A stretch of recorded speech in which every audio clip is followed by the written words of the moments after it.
I'll do this. Okay, so the easiest problem of this contest was probably problem I. Actually, I would like all of you to be able to solve problems like problem I. This is what I expect, at least, from you. Because it just requires you to read the statement, understand what... isn't it too loud?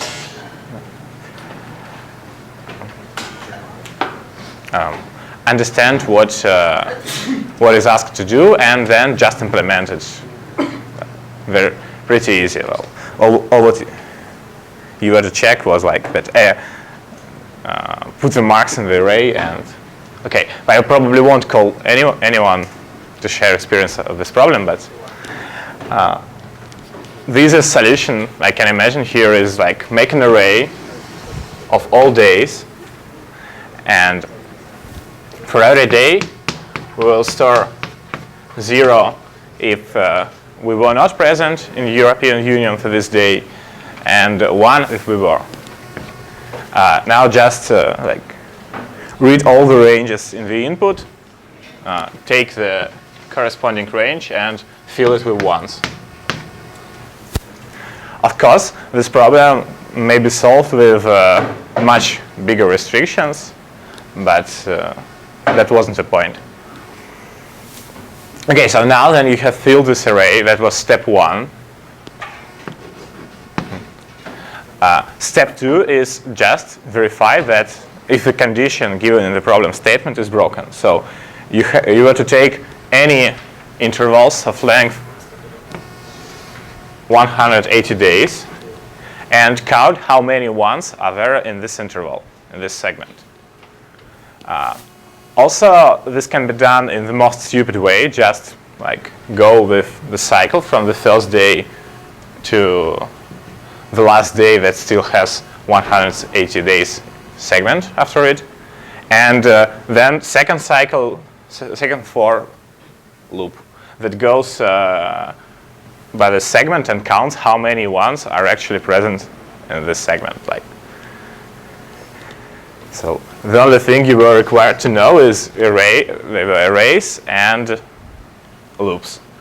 So if for some reason you didn't manage to accept this problem, I consider that probably you haven't read it, or maybe what were the difficulties like? I still do not know how can like you have not this problem accepted if you submit it. Like, maybe there are some, or maybe there were different ways to solve that have some tricky cases. Yeah, for example, the bad idea in this problem was to take a look at the segments and trying to analyze them. Like, that really may, then some odd cases really may occur.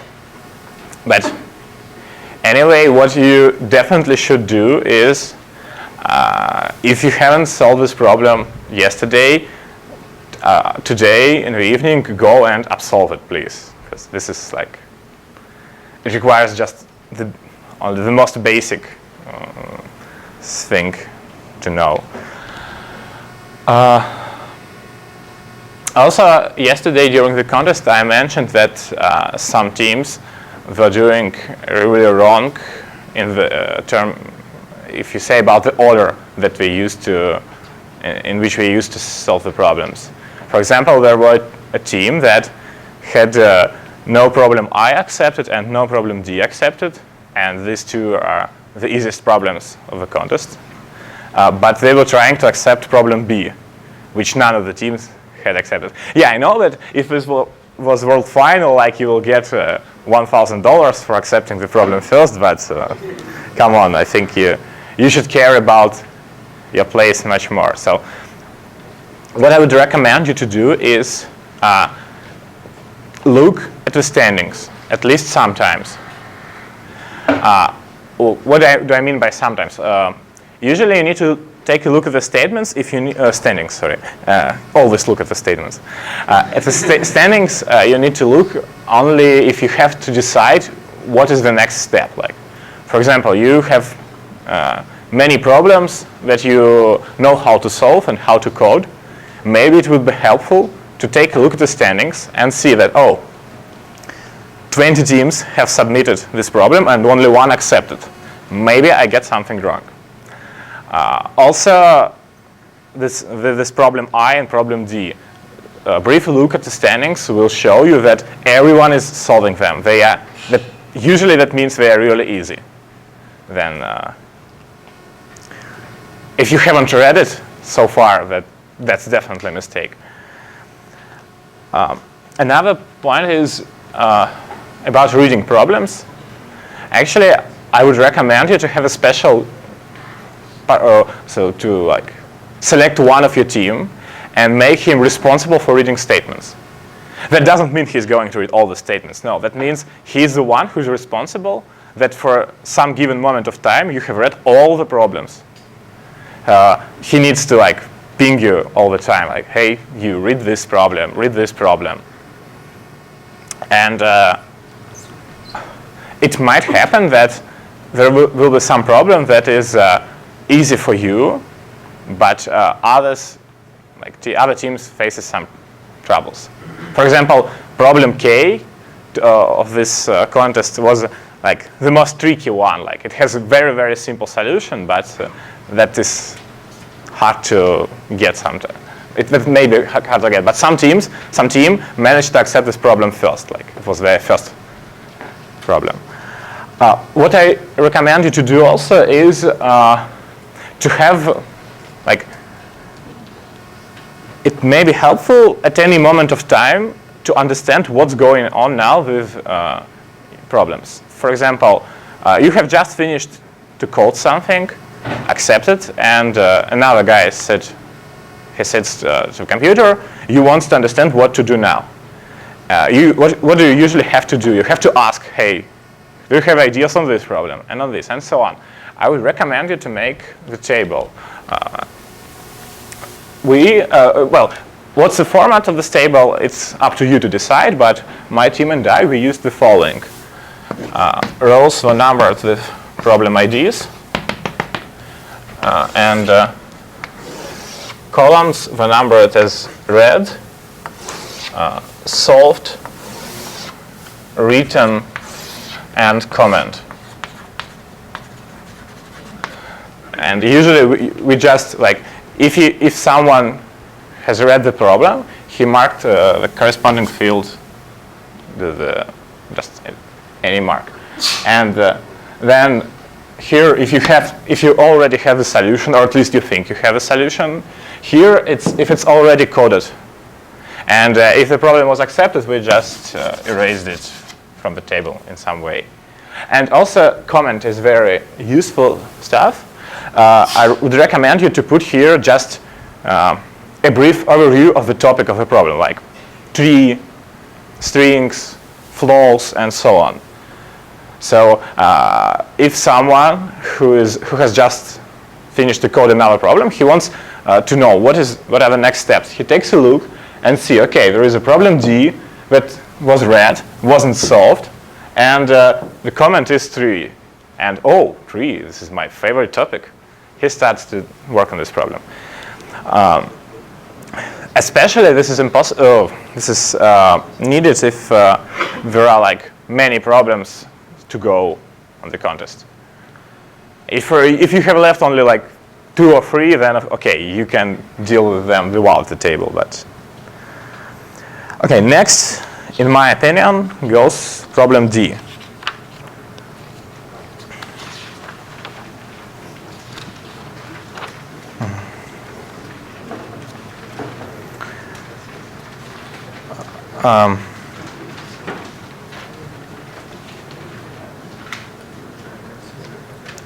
Okay, so who would like to share his experience in problem D?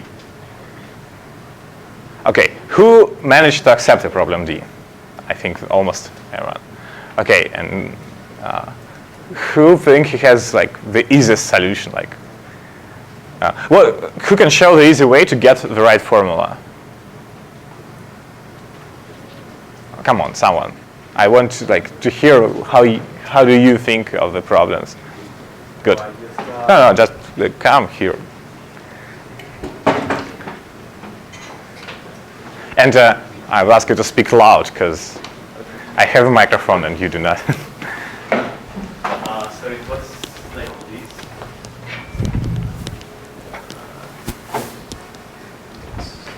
This is the statement if you need it.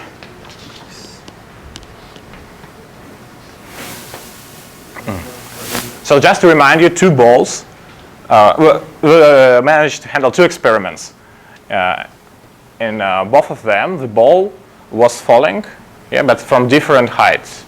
And the time measured was also different. But they know that the magnet has a delay. And we were required to measure acceleration or delay? You just need to know the delay. Delay, okay. So basically you have this formula and you were given two things, distance 1 and time 1. But this time 1, in order to actually put it on the formula, You can erase everything. it would be like this, where A is the answer you are looking for, and this way you have this equation and then you have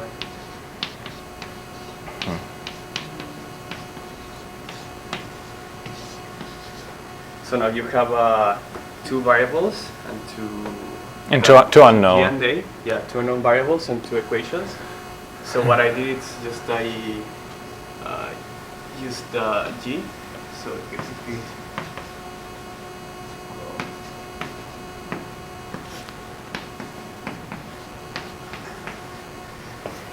for this one, and it's same, so it ends up being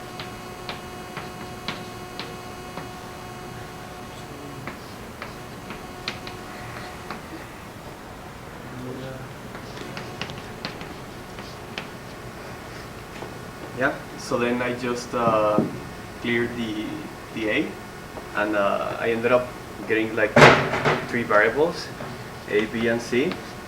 So I input this on the general formula, and then I just get the two possible answers for A. Once I had the two possible answers for A, I just checked which one gave me the... Okay, so now you solved the equation of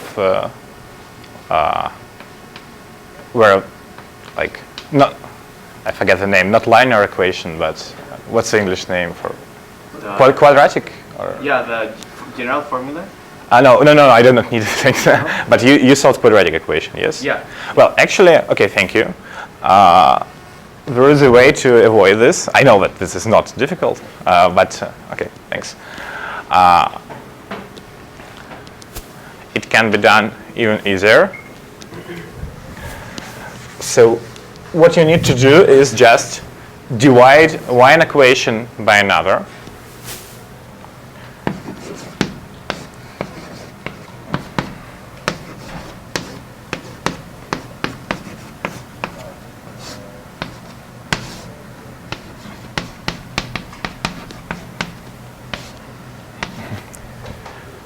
Okay, so this goes away.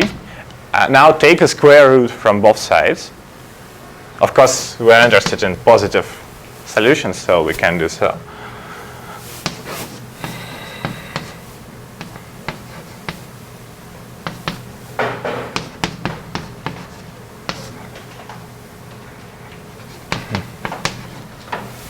Okay, and now just solve linear equation. This was like this sort of tasks. They are usually included in programming contests. As you see, there is no programming here, so you just read data and put the data in the formula. Actually, this problem can be done interesting. Who of you uses C++ during the contest programming language? And who of you uses another language? Java? And yeah, but actually in World Final only C++ and Java are allowed. So if you they used to have Pascal, but then for some reason it was banned. Okay, so this is usually like to do the work to do on the paper. We added this during the quarterfinal. We added this problem to the set, just like, because there are some people in the quarterfinal who almost do not know how to code. They're only studying programming at school, and that's all. And they just came to quarterfinal for fun and lose. So we gave them at least one problem to solve. Okay, then go two problems that, in my opinion, are a bit harder. The first is problem A, anagrams.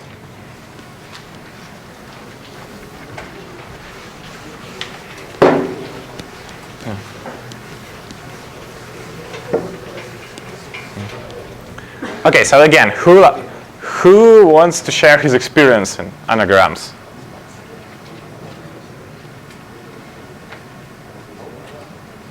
You? Okay.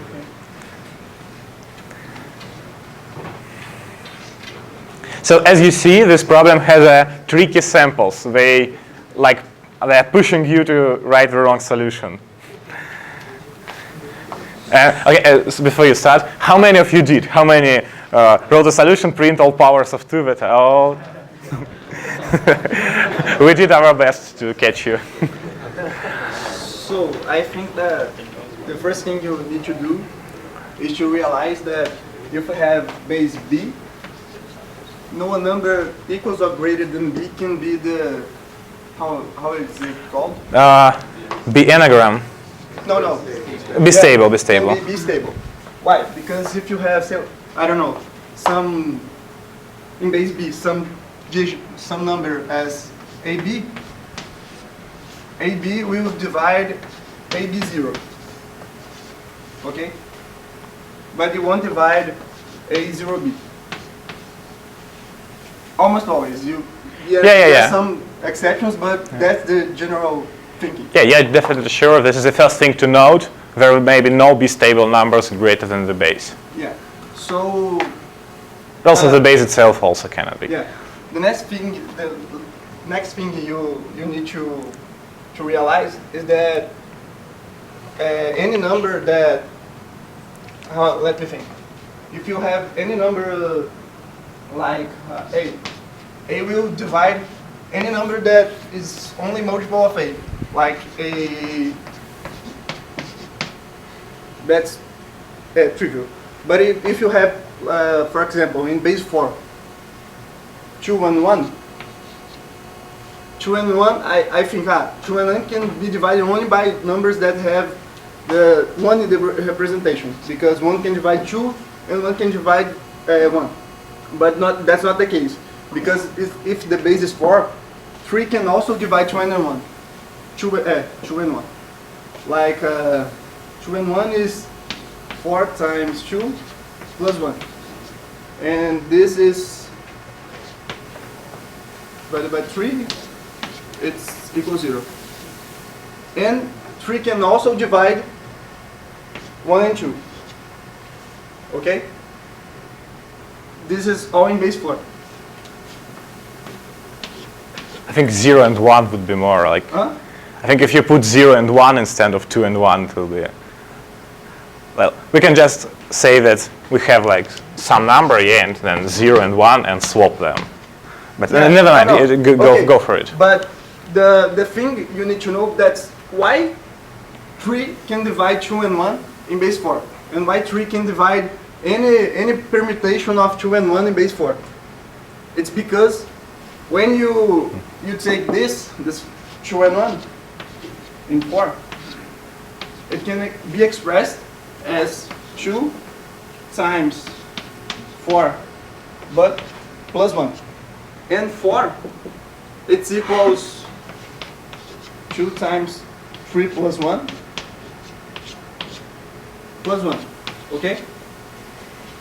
The thing you need to know is that when you divide this thing here by 3, it's like that this doesn't, it really doesn't matter.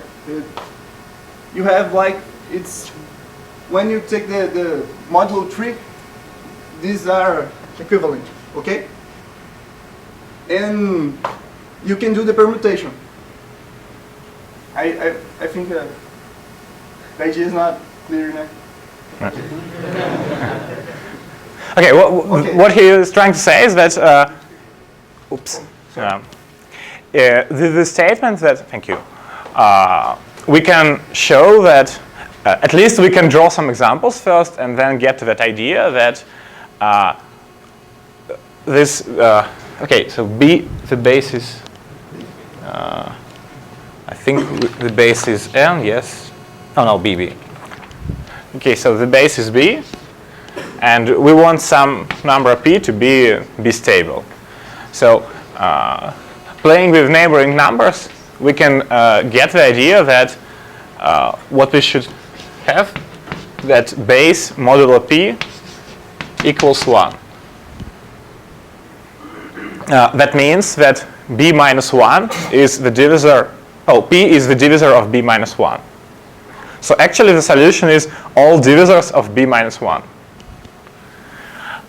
What to do during the contest? As you may see, this is not like clear proof. You can't like write a paper and here place, no, guys, swap neighboring numbers, it works.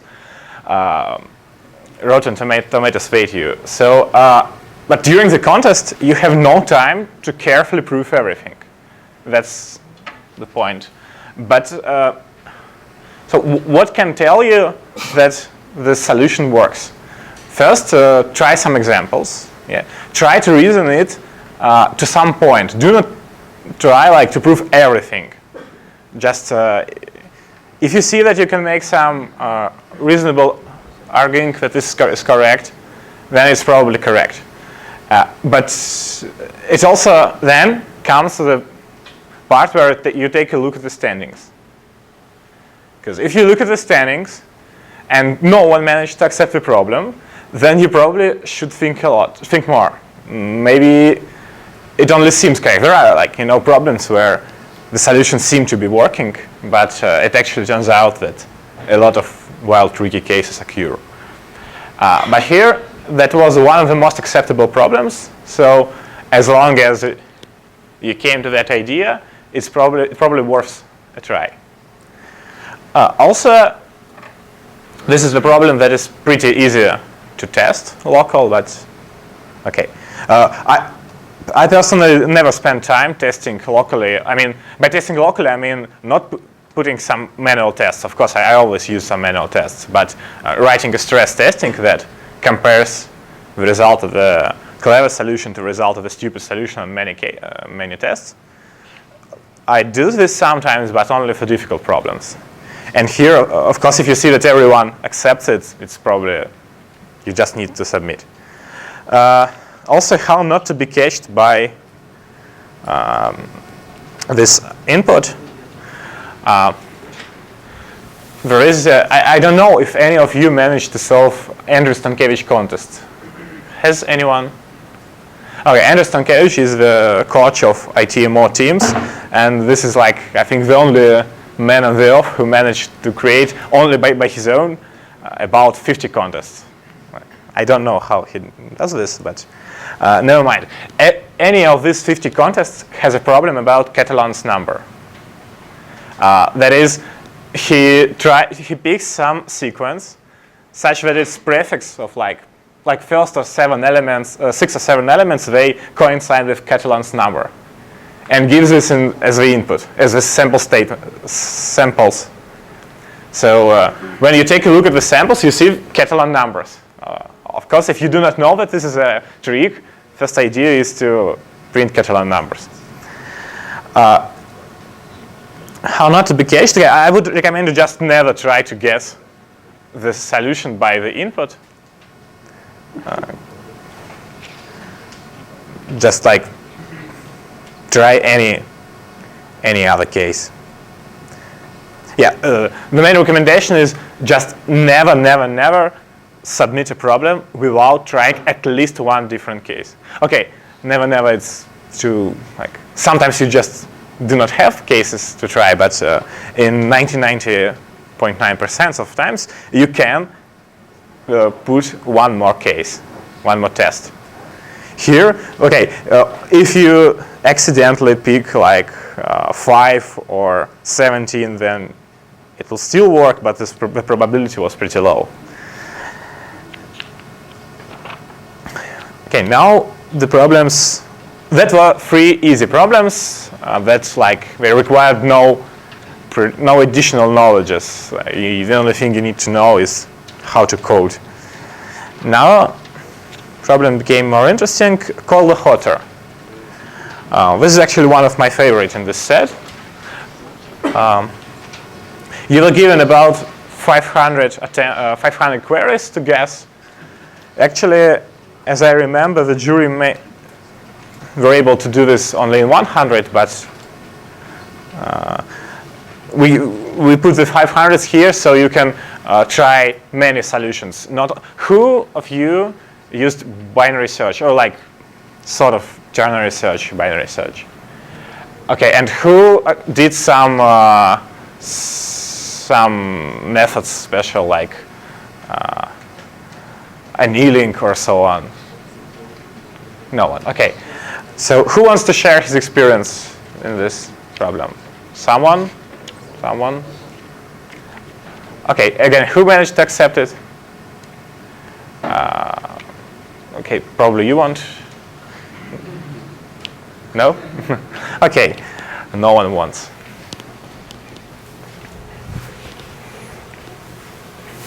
Let me briefly remind you the statement first. So, you were given a large field.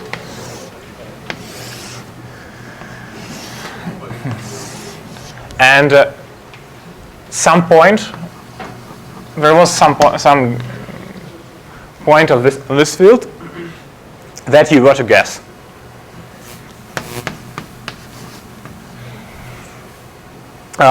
What you can answer is you just point something on the field, and the time when you point another, when you make another guess, you are told if you are closer to the result or not. Well, that was to be like the game of hot or colder.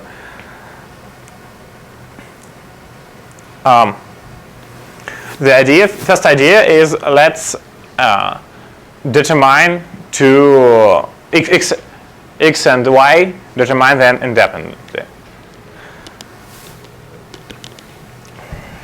So what I'll do, I'll search, I'll name points only located on this axis. And I want to find the closest point on this axis, like the nearest point to the one that I need to guess. We'll do a sort of binary search. First, we know that it's definitely located near these two. Now I pick 2 middle points, and I want to know which one is closer. I can name this one, then name this one. Depending on the answer, I know should I move left bound or right bound. For example, if the point I'm trying to guess was located here, then I would have, I don't remember the exact format, but probably I'll have 1 saying that this point is closer to the one I need to guess. If I get 0, that means the answer is here.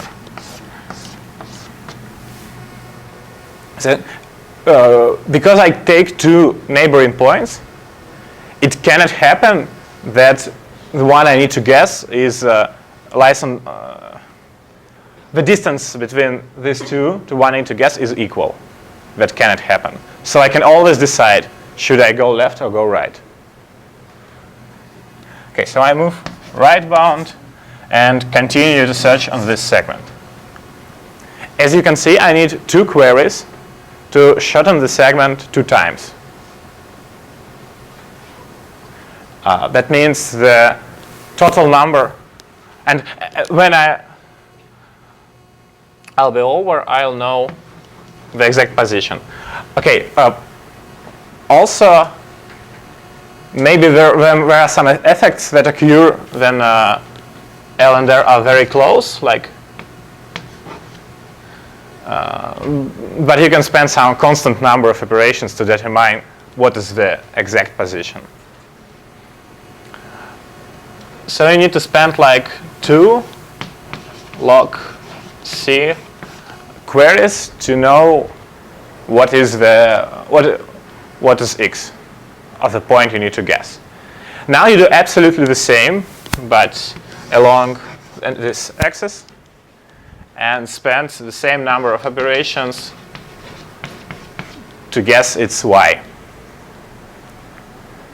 That's all. Now you know x, you know y, you know the point. This is like this is also a pretty basic problem that requires you to know binary search. That is like I think this is the first algorithm everyone studies, or well, okay, maybe sorting is the first algorithm everyone studies, and then binary search. Do you have any questions about this problem? So, what I would strongly recommend you is to upsolve it if you haven't. Actually, about upsolving, I would say that during the contest you can like divide all the problems in 4 parts. One is here. Imagine it's like difficulty line. Here lie the problems that are too easy for you, like the problems that you manage to solve as soon as you read them, or you need to spend 1 minute. They are too easy. You solve them immediately, and they do not improve your skill in any way.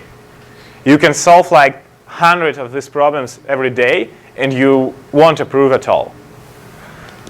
So this is like 0. Here are the problems that you actually need to spend some time to solve. And usually these are so during the contest you struggle with these problems. So you will solve everything. If it's not the worst day of your life, you will solve everything here. And then here, depending on how many problems from this part you can solve, you will like rank high or low, and so on. So solving problems from this part, it improve you. Like, but usually these are problems that you know everything that you need to solve them. Like you know algorithms, you know maybe some ideas, but you need only to combine them or maybe modify algorithm a bit. Then come part 2. Yeah, these are the problems that you are able to solve, but you need to spend a lot of time, like maybe hours. So like, you need to come home after the contest, lay on the bed, and think of them. Maybe for a day or 2. Okay, not a day or 2, but they require you to know, like, maybe they even require you to have some additional knowledge.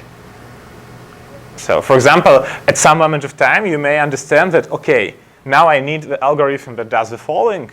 I think there is such an algorithm, but I do not know its name. And you start to Google. In my opinion, these are the problems that improve you the most. Like, this is the stuff to do after the contest. Here are all the problems you need to upsolve. So I usually would recommend after the contest to arrange all the problems by their difficulty, at least by some estimations of their difficulty. And well, in the perfect world, you upsolve everything, but you know you have no time for this. Like, especially if you like solve only half of the problems during the contest, then too many things to upsolve, and we have like classes every day. But at least I would recommend you to pick 2 or 3 problems. The easiest problems that you didn't manage to solve, to accept during the contest, and like distribute them in your team, 1 problem per person, and upsolve them. And here's the difficulty for you. These are the problems that you are actually too far from like solving them. For example, imagine do not know flows, and this problem requires some like some sneaky implementation of mean cost flow. These problems are also useless for you, because the only way to solve the problems from this part is to ask someone for a solution, or for example, listen to the solution on the analysis.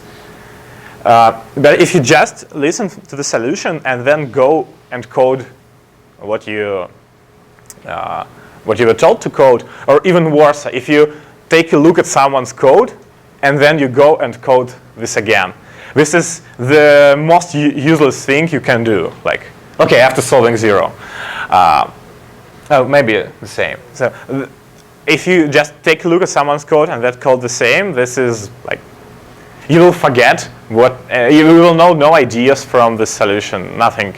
And you will forget everything pretty fast. So to really remember something, you need to come up to this in your mind, like, to really understand the solution.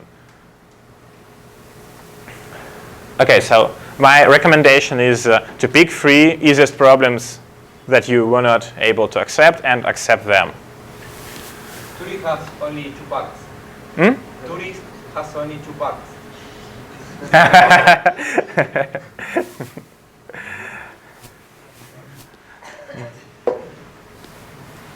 If you wish, I can set the contest from Petrozavodsk training camp that was prepared by my team, and like, I think tourists had 5 out of 11. So if you put all the ideas you have and you prepare the contest, it may be hard even for him. Okay, problem C, I think we are done with it. No questions, yes? Let's move on.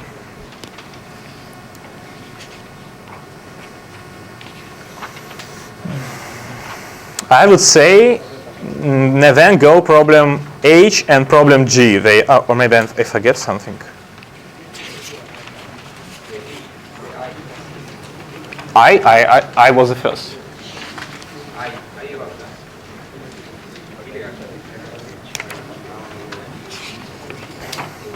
Okay, problem H and problem G, I think. Problem H is actually very nice. Who wants to share his experience in problem H? Please, someone. Then I listen to how you used to solve a problem. That's probably more useful for you than to listen how do I solve them, because you were solving them during the contest and I was just sitting in the jury and deciding do I like it or not after listening to a solution. Okay, who managed to solve it? Problem H, hashing. Okay, come on. Yeah. Okay, may I ask you to share? No? Okay, again, who managed to solve it? And may I ask you to share the solution? I can try. Oh, you want? Okay, nice.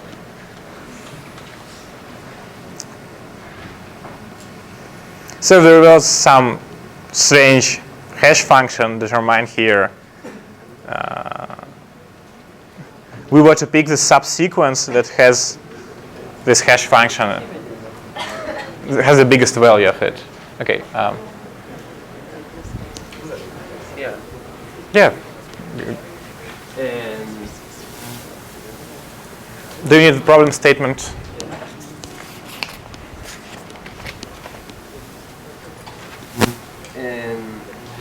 well, in this problem, we were given a sequence of numbers, and we were asked to compute, and no, we were given a hash function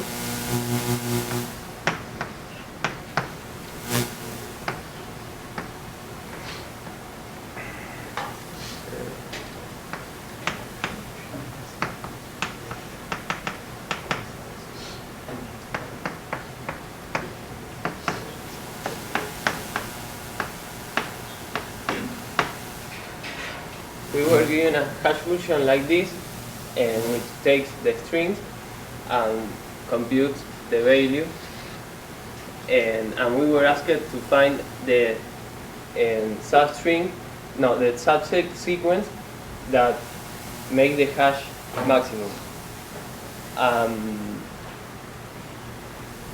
Well, the first thing to note is that the numbers were given in hexadecimal representation, and they were at most 16. Okay.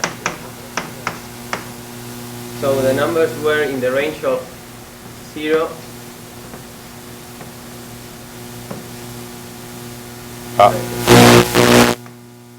Wait, no.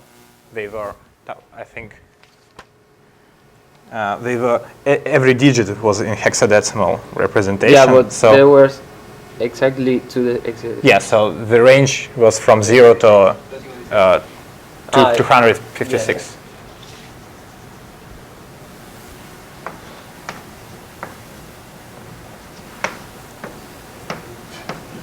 So there weren't a huge range of numbers.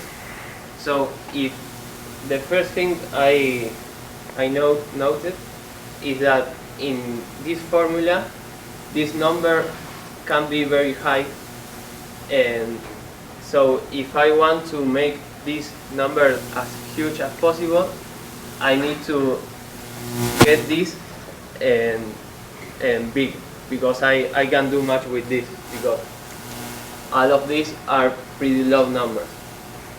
And so what I try to do, what I realize is that if you have a lot of numbers, you generally won't want that, and to take the maximum won't be a short subsequence. It will be a big, much big, will be a very long subsequence. What I did was to try to, instead of choosing what would be the elements of the subsequence, I choose what will not belong to the subsequence, which, and given this observation, will be pretty low. So, for example, this example aren't really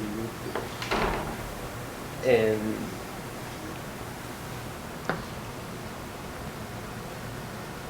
What I did was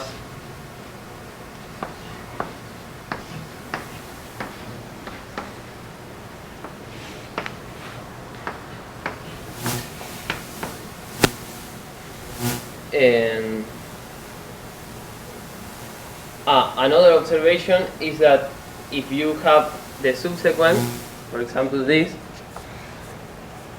and up to this point, and you have chosen these 3 elements, and imagine the sequence continues, and you want to add more elements to it, and what you should observe is that we don't care about what we have chosen earlier. We just want to maximize what is on this side, because it's a sum. So it's like we have summed up to this, and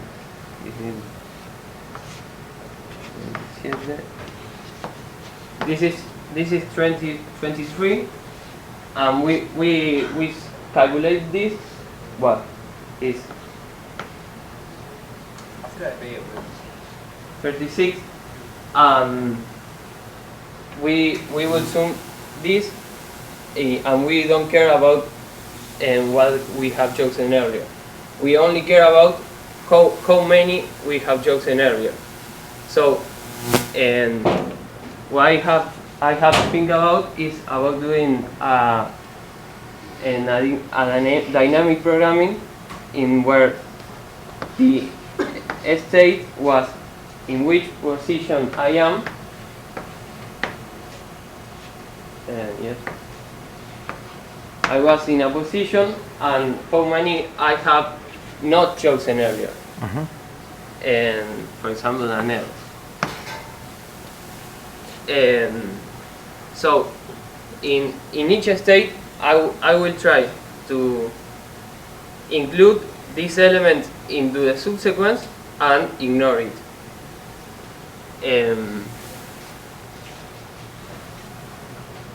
So if I ignore it, I will advance to the next position and zoom one to the one I ignored. And if I don't ignore it, I will still advance to the next position, but the numbers I ignored will be the same. And I will zoom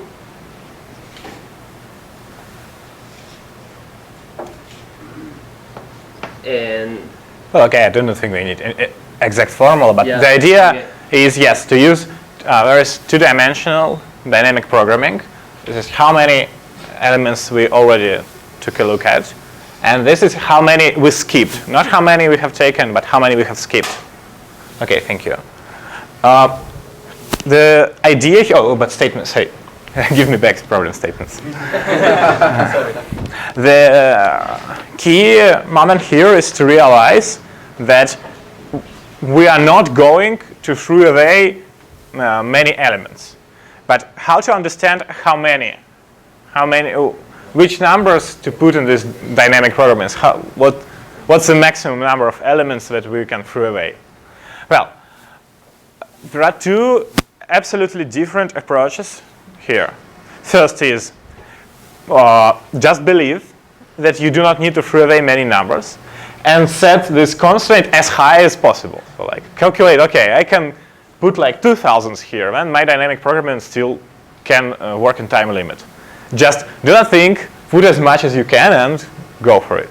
The second is make some estimations. Well, it actually depends. Well, if there is like 20 minutes left till the end of the contest, you probably do not have time to make estimations. If it's like first hour and the computer is busy, so why not, like, is occupied, I mean, why not take pen, paper and do some analysis? Moreover, it's pretty simple. We know that if we take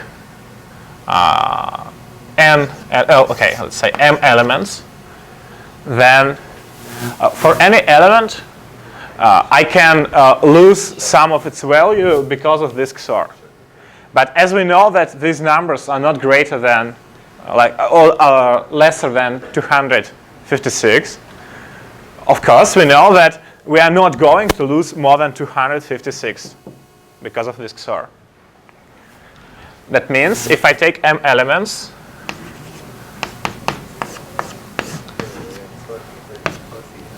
this is the smallest value I can get in the worst case. But as you see, this function grows. This is linear function, this is quadratic, and it grows much faster. So if I replace m here with k and say that k is the number of elements I do not take, then I can write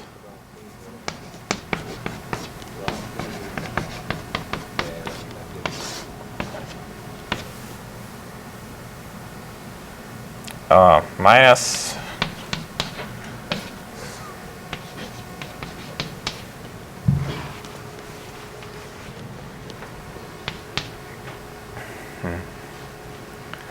Okay, so we can now open brackets, calculate everything, but probably have a lot of other problems to do so. I believe you can do this. Just open the brackets and see, yes? Can it change 512? Because before it was removing 256 and now it is adding 256. There it says the maximum change is 256. Yes? But when you XOR a number with a number. No, then you XOR number A to number B. If number B is less than some power of k, like here it's some power of 2, sorry. Here it's like less than 2 power 8, sorry. Then, of course, let's take a look at the number a. Only last 8 bits can change. Yeah, I know. But I'm saying that before, because you're realigning the numbers with the twice. So before it could be that when you did the XOR, it was removing 256 because all the bits were the same. And now when you change it, you go to another number that makes all the bits. No, I'm not changing. I'm just estimating the minimum possible value that I can get if I take m numbers. This is not like what will change. This gives what is the minimum value of hash function if I use m numbers. So I assume that on any number I lose 256. Actually, I can lose only 255.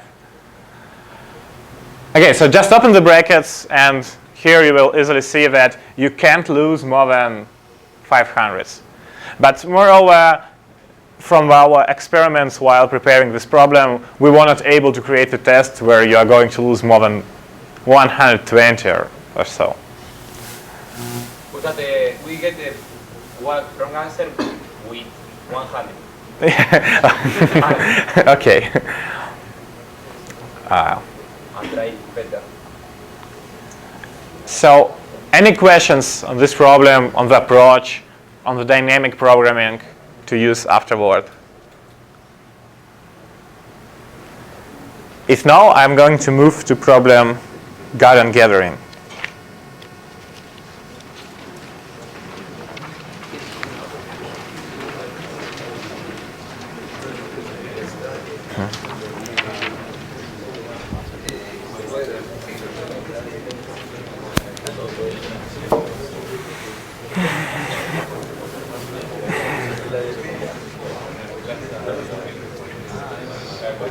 Okay, I know 2 absolutely different solutions of this problem.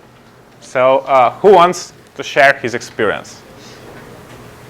His or her, sorry.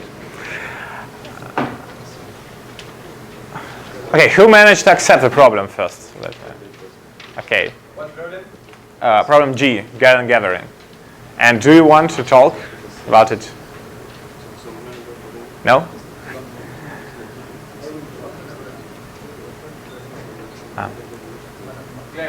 Yes. I want actually, who managed to accept problem E, entertainment? I want you to talk about it later, so be prepared. Okay, so problem G? Yes, I don't speak very well English. I don't speak very well English. I try.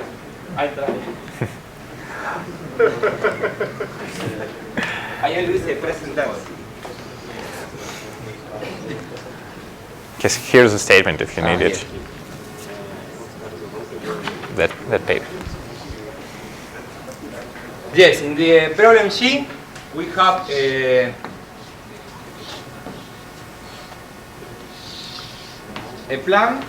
plane, and we have points, and we need to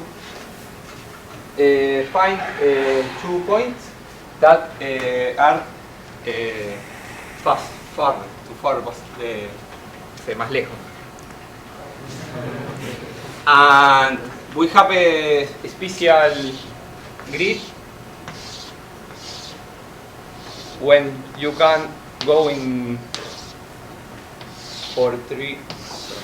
So yeah, as you know, there is a Manhattan distance. But here, this is a modification of Manhattan distance. We actually called it Barcelona distance. Yes, you can go horizontal, vertical, or in diagonal. And well, the unique thing that you cannot do is go in that direction. And you have this distance and have horizontal, vertical, and diagonal. The first thing that you can see is if you have 2 points, it's easy have the Barcelonian distance having if the far is from x you have raised dot 4 times I plus x. Yes. Do you understand this? This is the when E difference of E menor difference of X, difference of C, difference of E, difference X minus y. X minus y. maybe.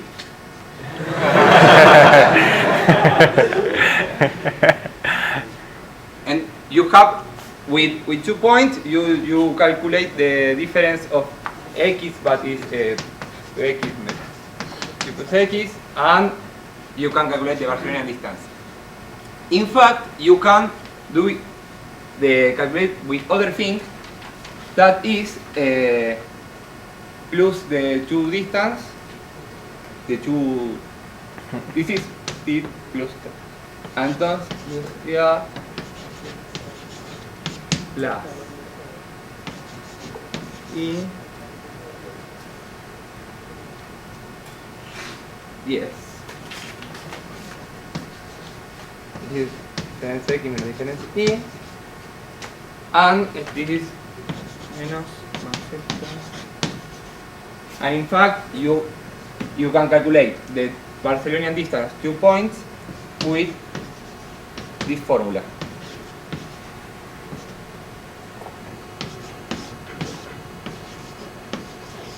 If this is lesser than the difference of x. Less or equal. Less or equal. In fact, if the points are different, well, this is, you can calculate as yes, the this form, or if is greater, reverse the difference of x and the difference of y. For this, you can calculate the Barcelonian level of 1 point, the this form, P.8, the point E have this Barcelonian level,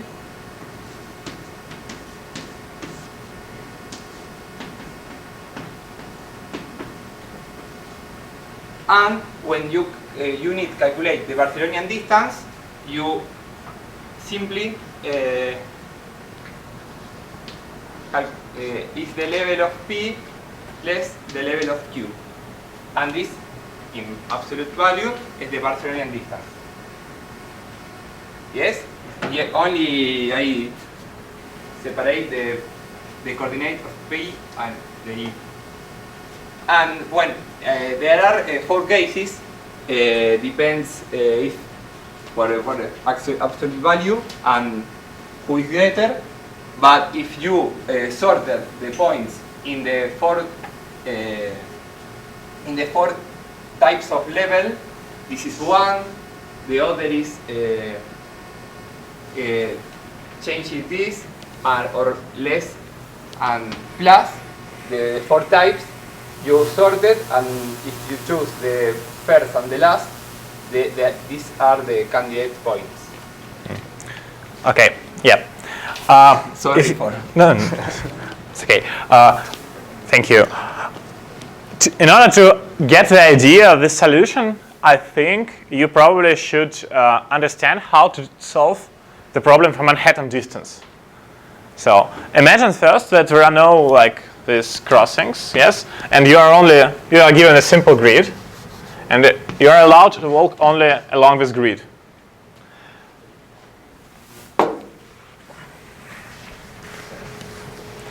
In this case, the formula for the distance is x1 minus x2 modulo plus modulo of differences in y's. The key point here is that we want this distance to be maximum. And the good thing about modulo is we can try always to open. I don't know the English term when you try to remove modulo. Open or? Okay. So there are two ways to open modulo. Replace it with x1 minus x2 and x2 minus x1. And same for this. So there are 4 ways in total. And the nice thing about the modulo is if you, for example, imagine that the answer with the maximum, so the maximum answer uses this way to open first modulo and this way to open second modulo. The answer you find will be at least greater or equal than maximum, because you will try the right way to open modulo. Oh yeah, of course, after you open the modulo, you just replace any point with its like the sum of coordinates of the difference depending on the result of opening modulo, and then you like sort them and pick the maximum and minimum point. So for example, if I open it as x1 minus x2 plus y2 minus y1. That means I want to pick, like, I want the value of x1 minus y1 and y2 minus x2. So as I want this value to be maximum, I need to pick the point with maximum value of this and maximum value of this.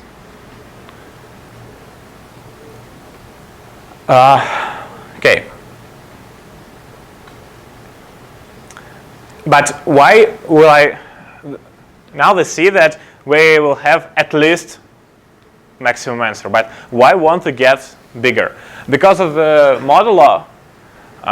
Because if you open it in the wrong way, the value will only decrease. So that's the nice fact about the modulo that helps us to find. You can easily see that we can't find two closest points in the same manner. We need to like to do another approach. And now move here. So already is this already all the necessary information. But the one thing you forget to mention is that it's really important that here is 1 and here is square root from 2 minus 1. And this is smaller than this. So we match the bigger value to the bigger, like delta x, it's bigger than delta y. And it's important that 1 is bigger than this. If it wasn't so, then this solution won't work. Because if it wasn't so, we can like take the wrong order and get a value that is bigger than the actual answer. So you need to try 8 possibilities. 2 ways to say which one is bigger and which one is smaller, and 4 ways to open the modulo. I try a lot, but I think that we need only 4, but we try a lot of positions.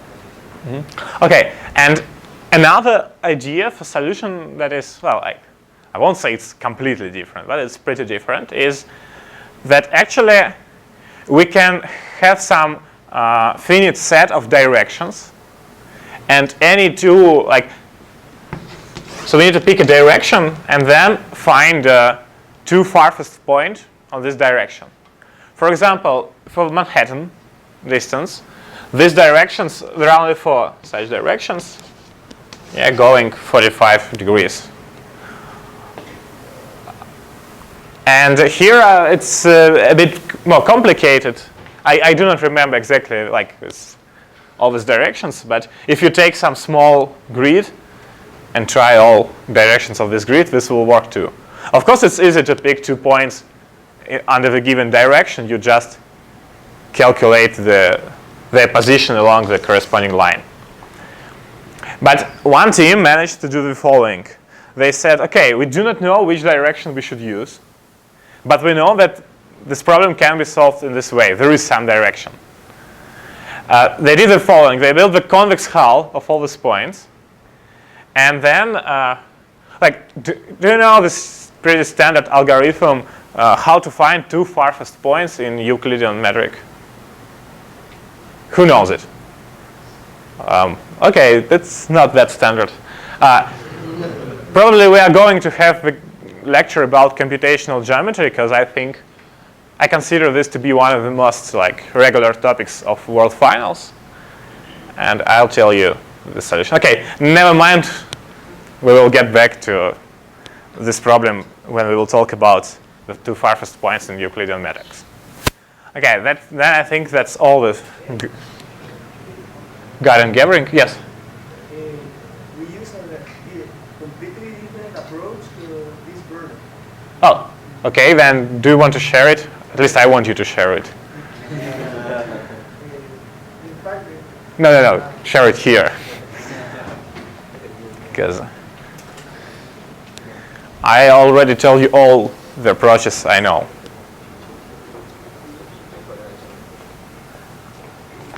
You can take another one. This one is small. No. I mean, take another piece of. Probably here will be better. You can erase anything.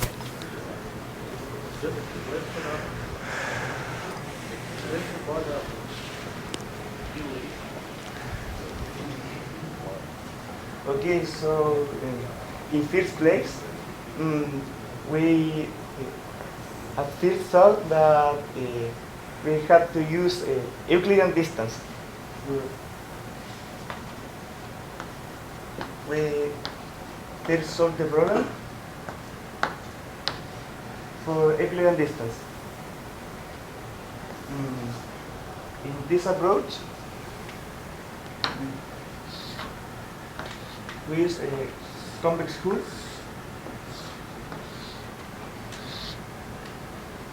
and we noted that the points that are inside the convex hull are never part of the solution. So the 2 points that are further are always inside the convex hull, and then if you fix a point, the point further to it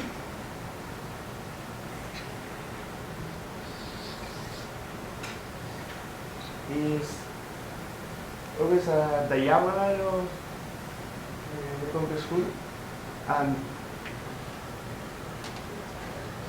the distance of the different diagonals there's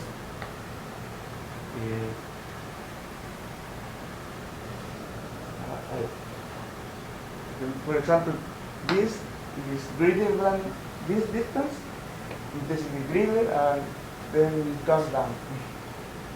So we can use a ternary search for a fixed point, finding the farthest point.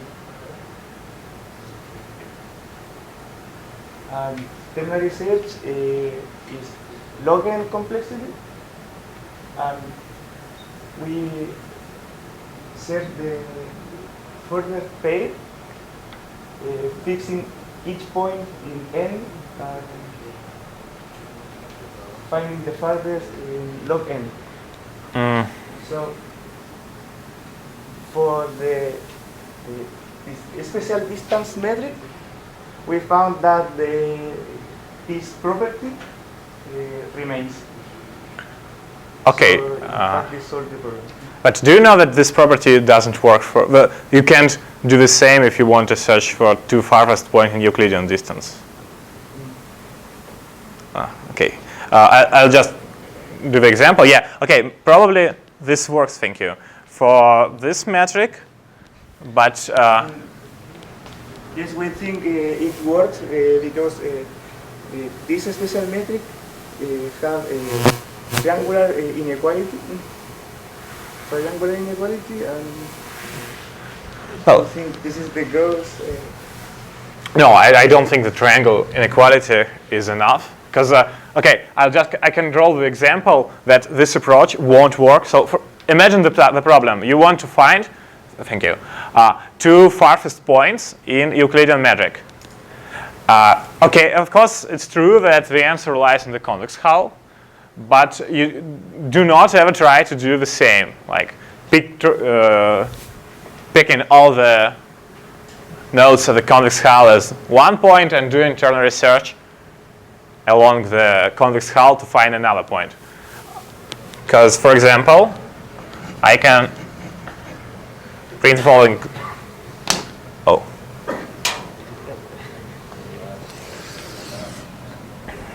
This is just like the circle of the radius r. And the convex hull looks like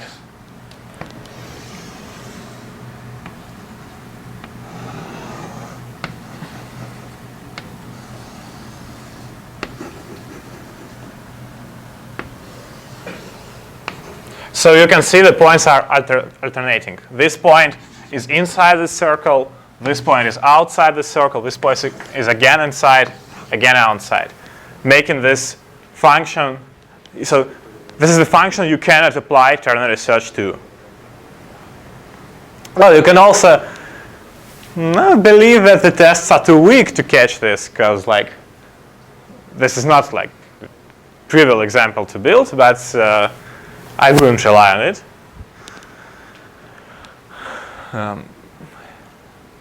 Though it often happens that in geometry problem, especially if something is convex, then ternary search and two pointers, all this stuff works. But sometimes it doesn't, and then you can spend a lot of time trying to realize why you are getting wrong answer. Okay, any other comments or questions related to the problem G, or we can move on? Okay.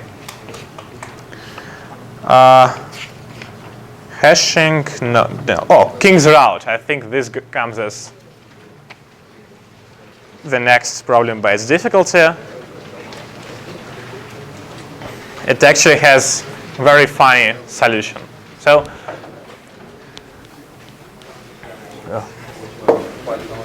as you know, there is a standard problem that asks you to calculate the lexicographically minimum topology sort of the graph. That's a problem I think all of you or almost all of you know. Let me just briefly remind you of the solution. So, we are given some directed acyclic graph.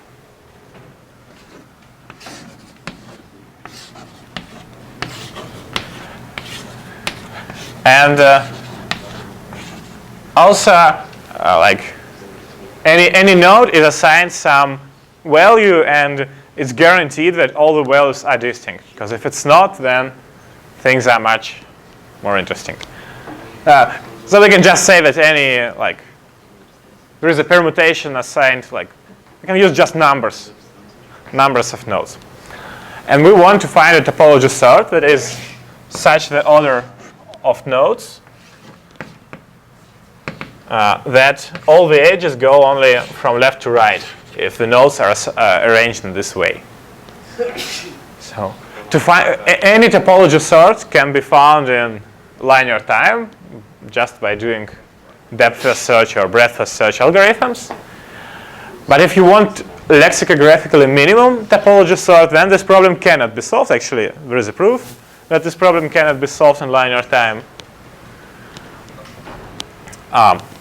It's pretty easy algorithm that has the complexity like n log n plus m, where I use n to denote the number of nodes and m to denote the number of arcs.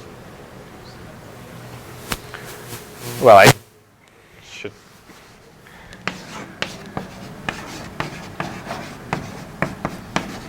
Okay. The idea of the algorithm is the following. Let's take all the sources.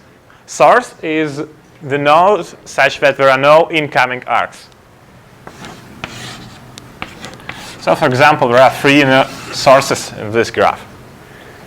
Now, of course, because lexicographically smallest object can be built greedily, we need to pick the one with the smallest number and put it first.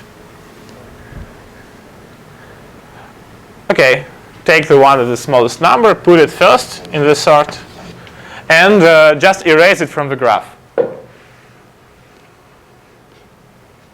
When we erase the node from the graph, we should take a look at all its arcs and reduce by 1 the counter of the number of incoming arcs for all the nodes, all these nodes. If if any of these counters turns to be 0, when I just add, okay, for example, let's say that we know this arc, and this counter turned to be 0, that means this node becomes the source. And we add it to the set of the sources.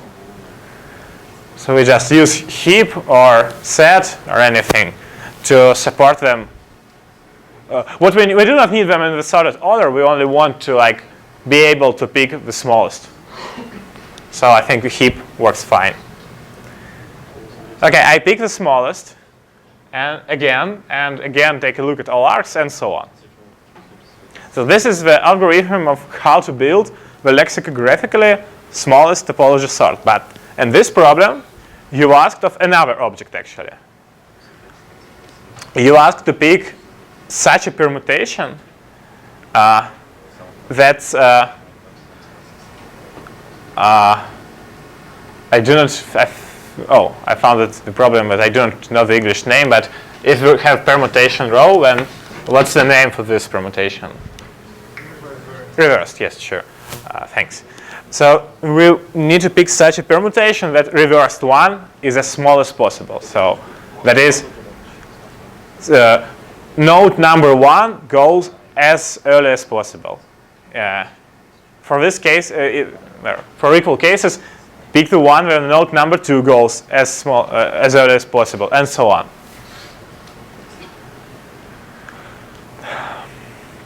Who managed to solve this problem? I remember there was at least one team.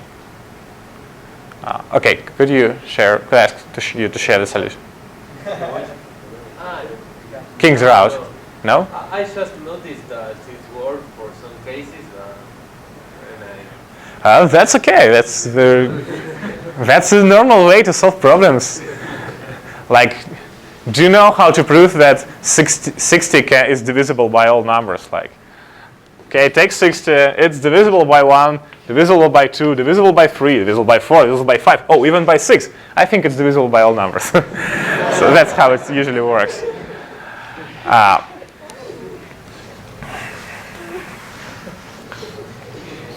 Okay, so I don't know if there is a way to come up to solution without trying to do some guess. So just trying some cases and, oh, I know the solution. Because actually the solution I used for this problem was much more difficult than one I'm going to tell you now. And moreover, why the one I'm going to tell you now works, well, it's okay, you can try it on different cases. You can also say some words reasoning it, but strict proof. Okay, the idea for the solution is the following. Let's do the same, the same as we did and while building the small lexicographical minimum topology sort, but we will do it from the end. So instead of storing the sources, I'll store all the things. So all the nodes such that there are no no outgoing arcs.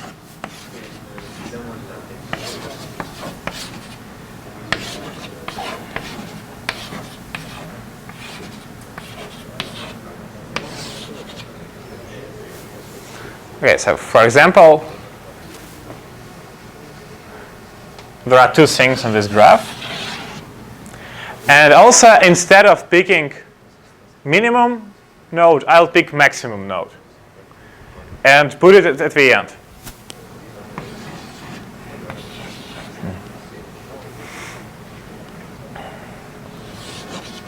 Okay, so imagine this one is the sync with the biggest number, biggest index. I put it at the end, and same as I did at this algorithm, now I remove it from the graph.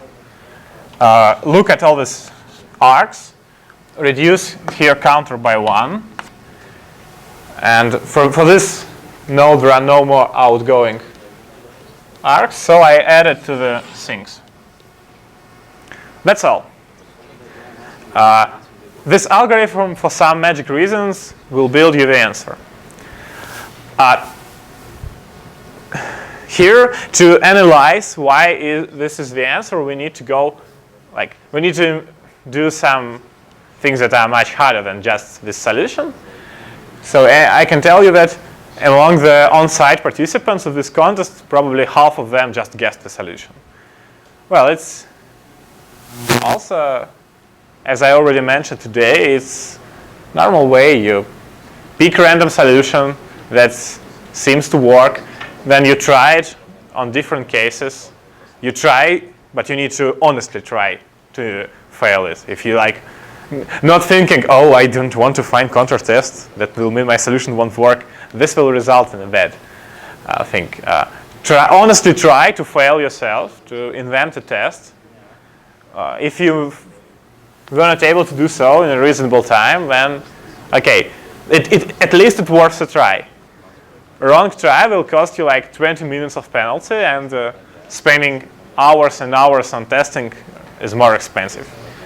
So if you were not able to fail your solution, it's worth a try.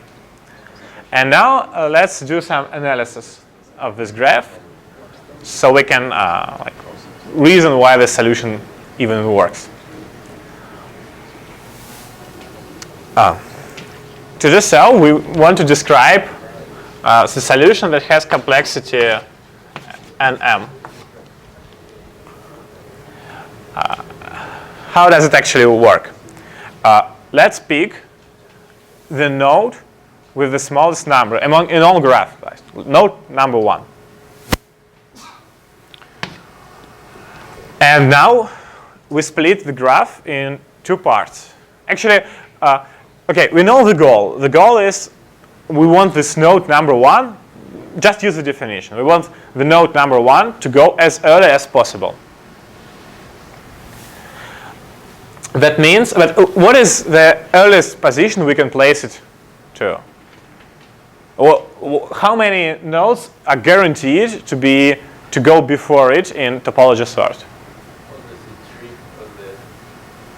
All the nodes that such that you can reach node 1 from them.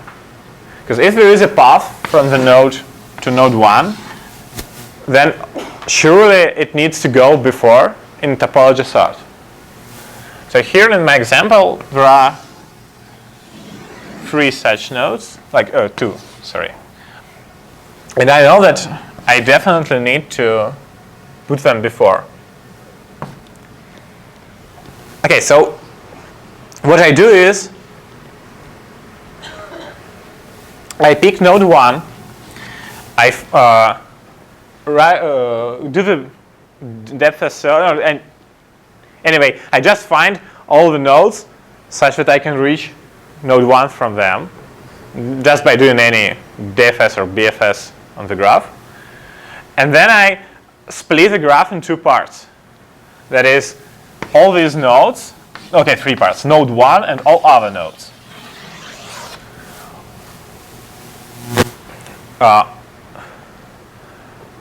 Of course, we can say that there is a topology sort such that these parts are placed in this order. So first come all the nodes that you can reach node 1 from them, then goes node 1, then go all other nodes.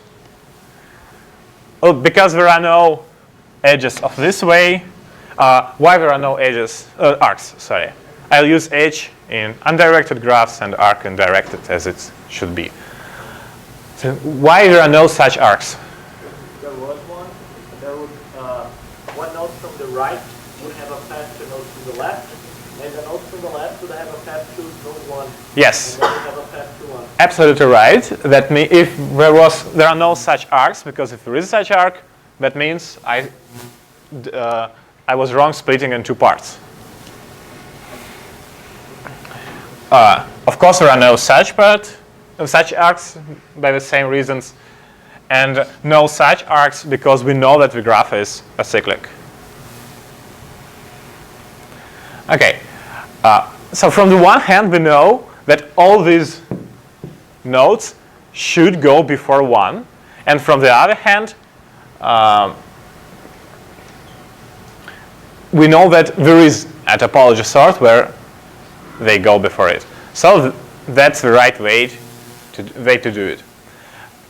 What now? Now I just split the graph in two parts and run recursively in them, making the topology sort.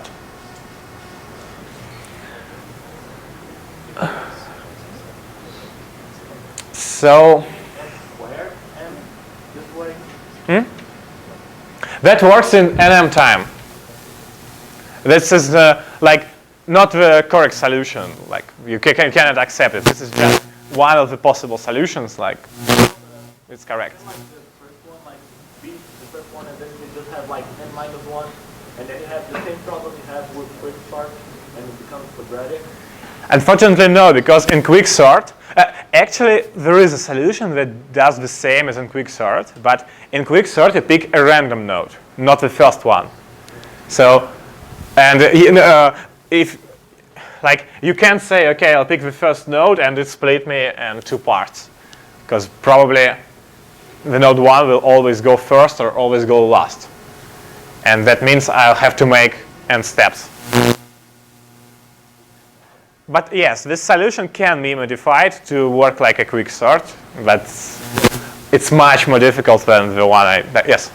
Is there some way to do it in log or? Yes, there is. That was my original solution.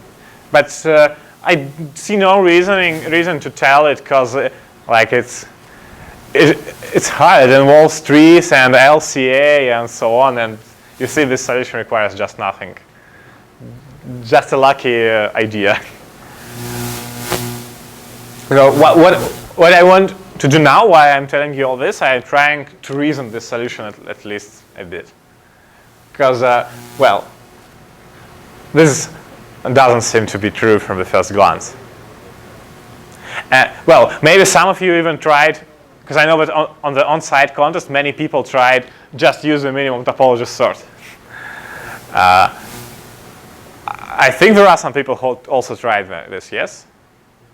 Yeah, just this is what I was saying about contour samples. Just spend.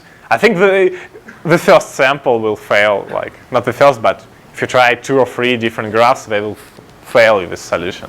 At least if you will try to fail this, you will easily get the graph that shows that this doesn't work.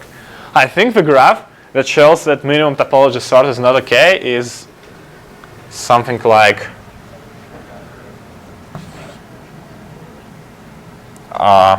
give me a second.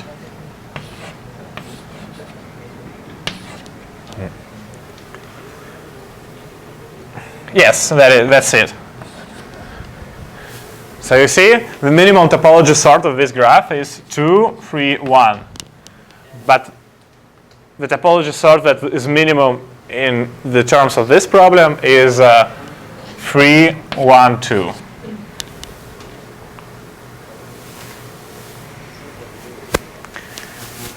Okay, so here we split the graph in 2 parts and run like think of part as a subgraph and run on it.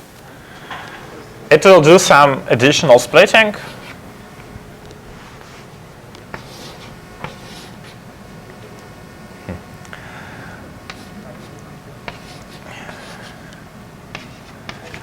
Okay, so the only thing we actually want to prove is that we need to put the sync with the maximum number on the last place. If you analyze this process, you will note that sync always goes to the right part. Unless the case when the sync is chosen as the smallest node and component now. And of course, the sync with the maximum number will be chosen last. So that means the sync with the maximum number will always go to the right. Well, that's the kind of reasoning of this solution. And if you wish, you can think of how to modify this idea to work in n log n time. Okay, I would like to move on. Are there any questions with this problem? Maybe someone wants to share some other ideas. Yeah? Okay, we have like 4 problems, I think, remaining, or 5. Well, now it's arguable what problem comes next. I would say that E or L is the next problem by difficulty. But as we already have one team that succeeded in problem E, and is it true that no one managed to accept L? Okay, so that means we should try E. Okay, I would like to invite you to share your ideas on entertainment.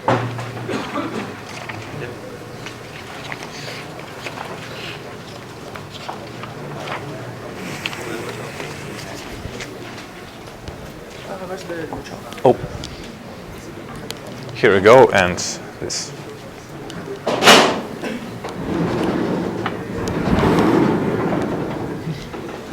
I need to stay near you so the camera tracks me. So we have a tournament.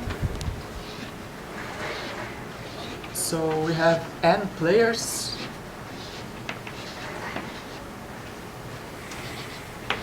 Where n equals power of 2.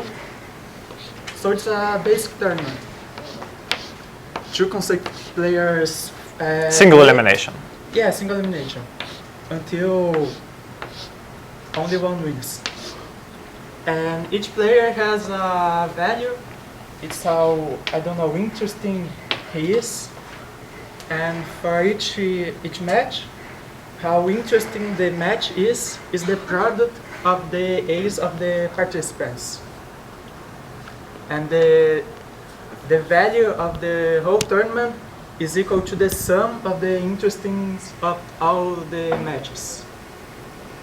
So the initial order of the players is a random permutation, and we want to find the expected value of the sum.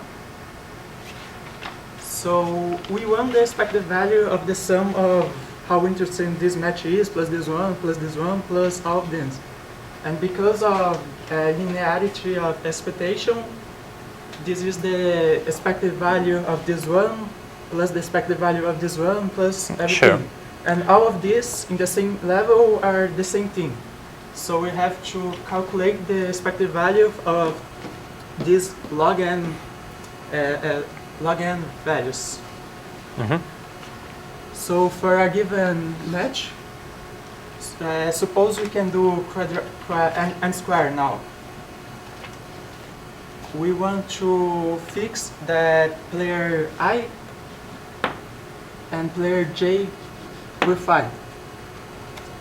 So we have to find the number of ways this can happen and multiply by AI times AJ, and then divide all of this plus the number of ways everything can happen.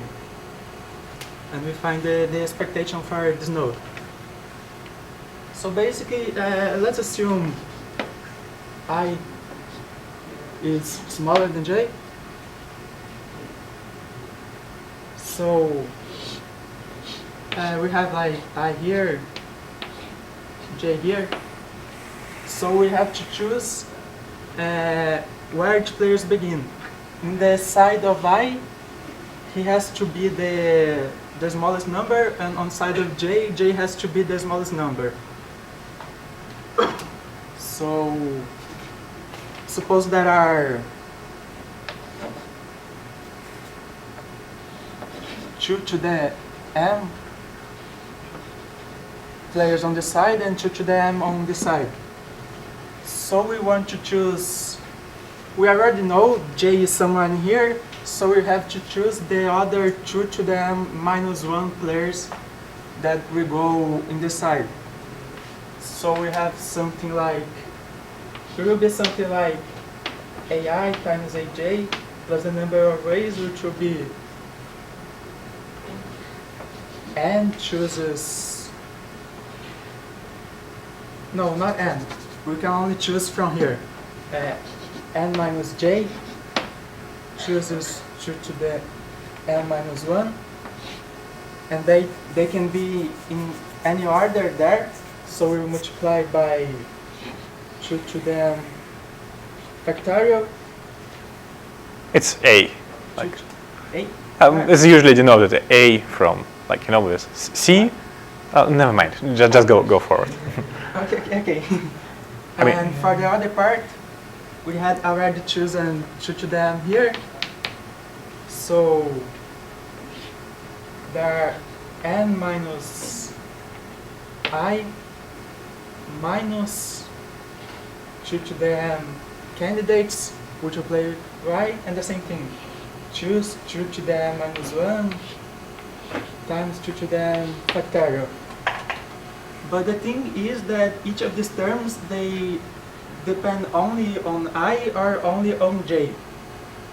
So we can treat this like a summatory for I less than j of f of I and times g of j, where f and g are some functions that we can calculate on all of the points in linear time.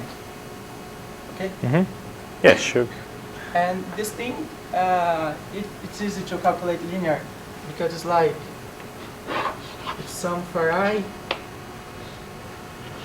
f of I, times sum for j bigger than I, g of j, and we can do a prefix sum to calculate this in constant time, so we get linear time to this thing. Mm-hmm. And basically this is Yeah. it. And do not forget that you cannot use linearity of expectation because there is a multiplication. So you can, in terms of levels, but maybe some. No, that was not for you comment, for everyone. But do not forget that linearity of expectation may be used only if you sum, not when you multiply. Well, you can use linearity when you multiply, but you need to be sure that they're independent. Okay, thank you very much. This is like, that's all? Yes, I think. Yeah. This was very top coder style problem, actually, if you ever competed. Well, it was actually prepared by the person from top 10 of top coders, so no surprises. I think we should make a break, actually, as we are already speaking for an hour and a half, and there are only hard problems remaining. Well, there is, I think, problem F was accepted by someone, yes? Yes. Okay, so I would like you to share your ideas after the break. But problem B, problem L, and problem J, they were not accepted by anyone. So get ready. We are going to analyze them after the break.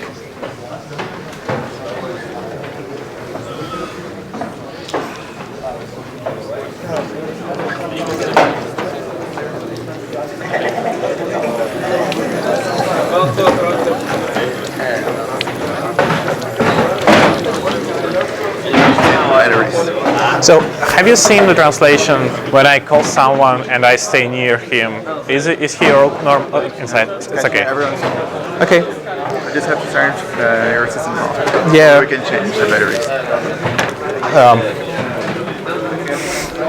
I don't watch it. Touch I it will with. bring a towel next to it. No, touch it with. Like. Okay.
Testando o som, testando. Por favor, digam na live se o som voltou ao normal, se saiu chiado.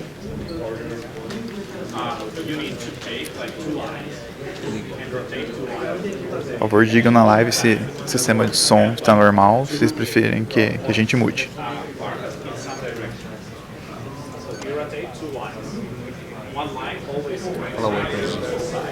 Hoje, que saudade de você, vem aqui.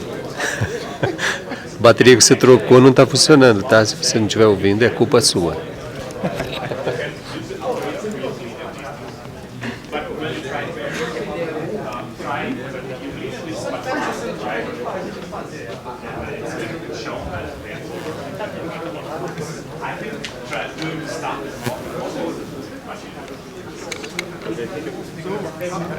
How do you solve the G problem with Euclidean distance?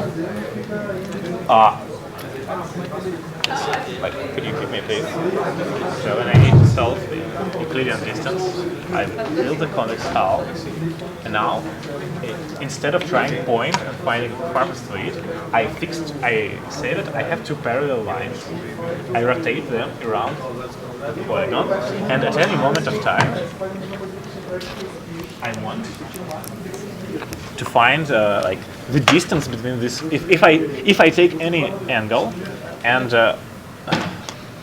I want to have the polygon between the lines that are perpendicular at this angle. So it can be shown that the answer is.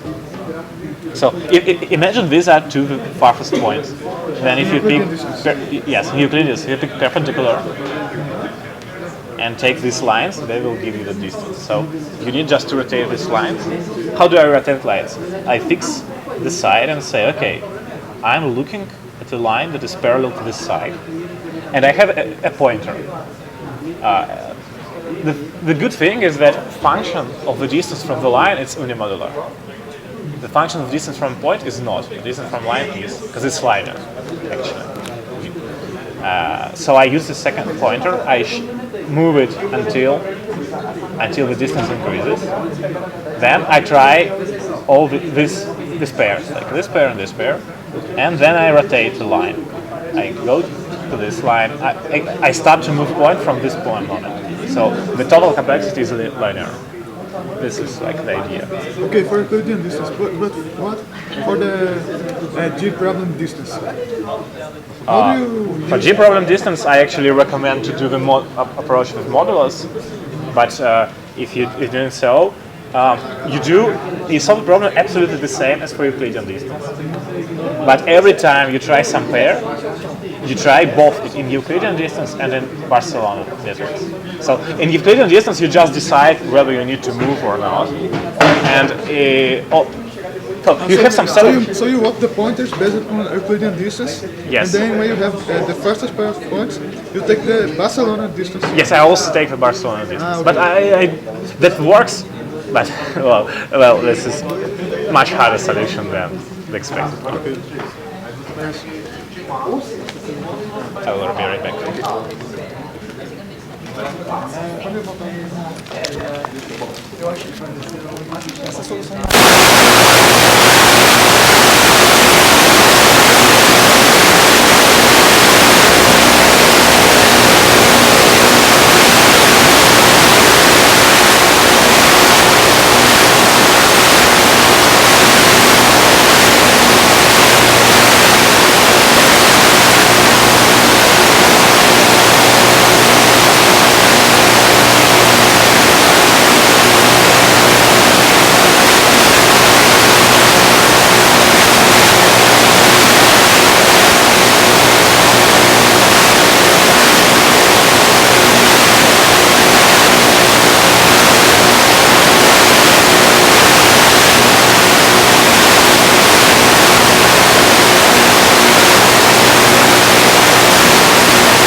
E o múltiplo? Tem uma luz? Você sabe que você quer só deixar ele muito sempre muito. Tá, entendi.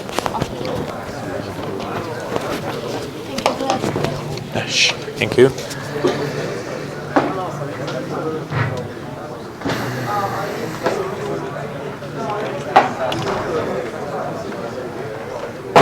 Simbora, pegar o canetinho.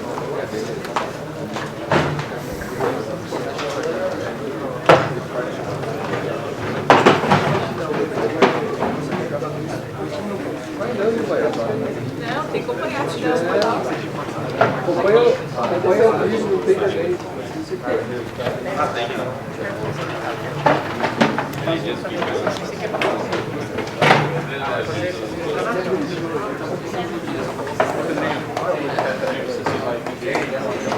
Okay, so I think we are ready to continue.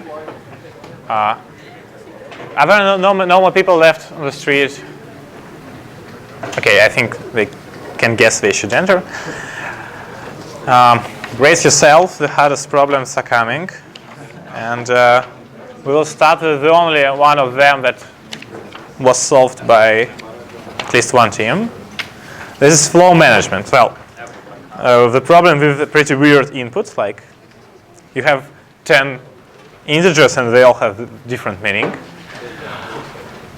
Can I invite you to share your ideas, then I'll tell them my approach to this problem.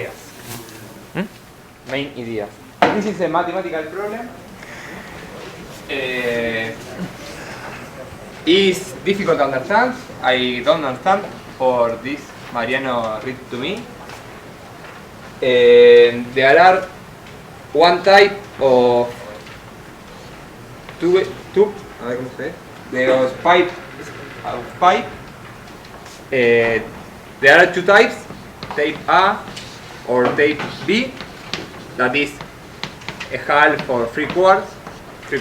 But I don't know, in Russia and Europe, these are standard diameters of the tubes, of the pipes, and this is like do reparation in your house. Okay.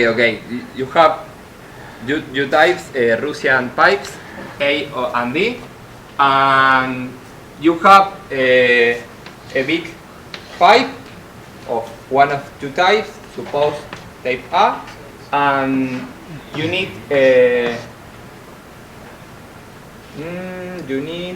supply pipes of type A or type B with the less cost possible. You have 10 wires. You have A, that is the amount of pipe A that you need to supply. B, that is the amount that the pipe B to be supplied. A2, that is the cost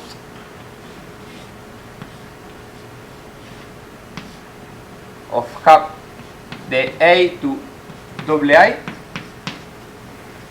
You understand? And A3, the cost of A to AAA. B2, B3, A0, that is a closed pipe A. B0, and a transform pipe that goes from A to B or from B to A, and the initial type of the main tubeling. And you need to supply all of this with minimum cost. There is a this is a problem, a hard problem, because there are a lot of corner cases, but to program this you need to be very organized, and you need to see only the case that if there isn't any tubeling, that you only need close the main, and see a little thing that if you need to close a tubery A pipe, you can use A0 or use AB plus B0 in this form, and if two cases that if you don't use AB tubery, if you don't use this, you can solve the problem in one form, or if you use the AB tubery, first you can suppose that the main tubery is type type A, and if you going to use an AB, you can suppose that you use at first, and next you can use the two types of tubery. For example, you can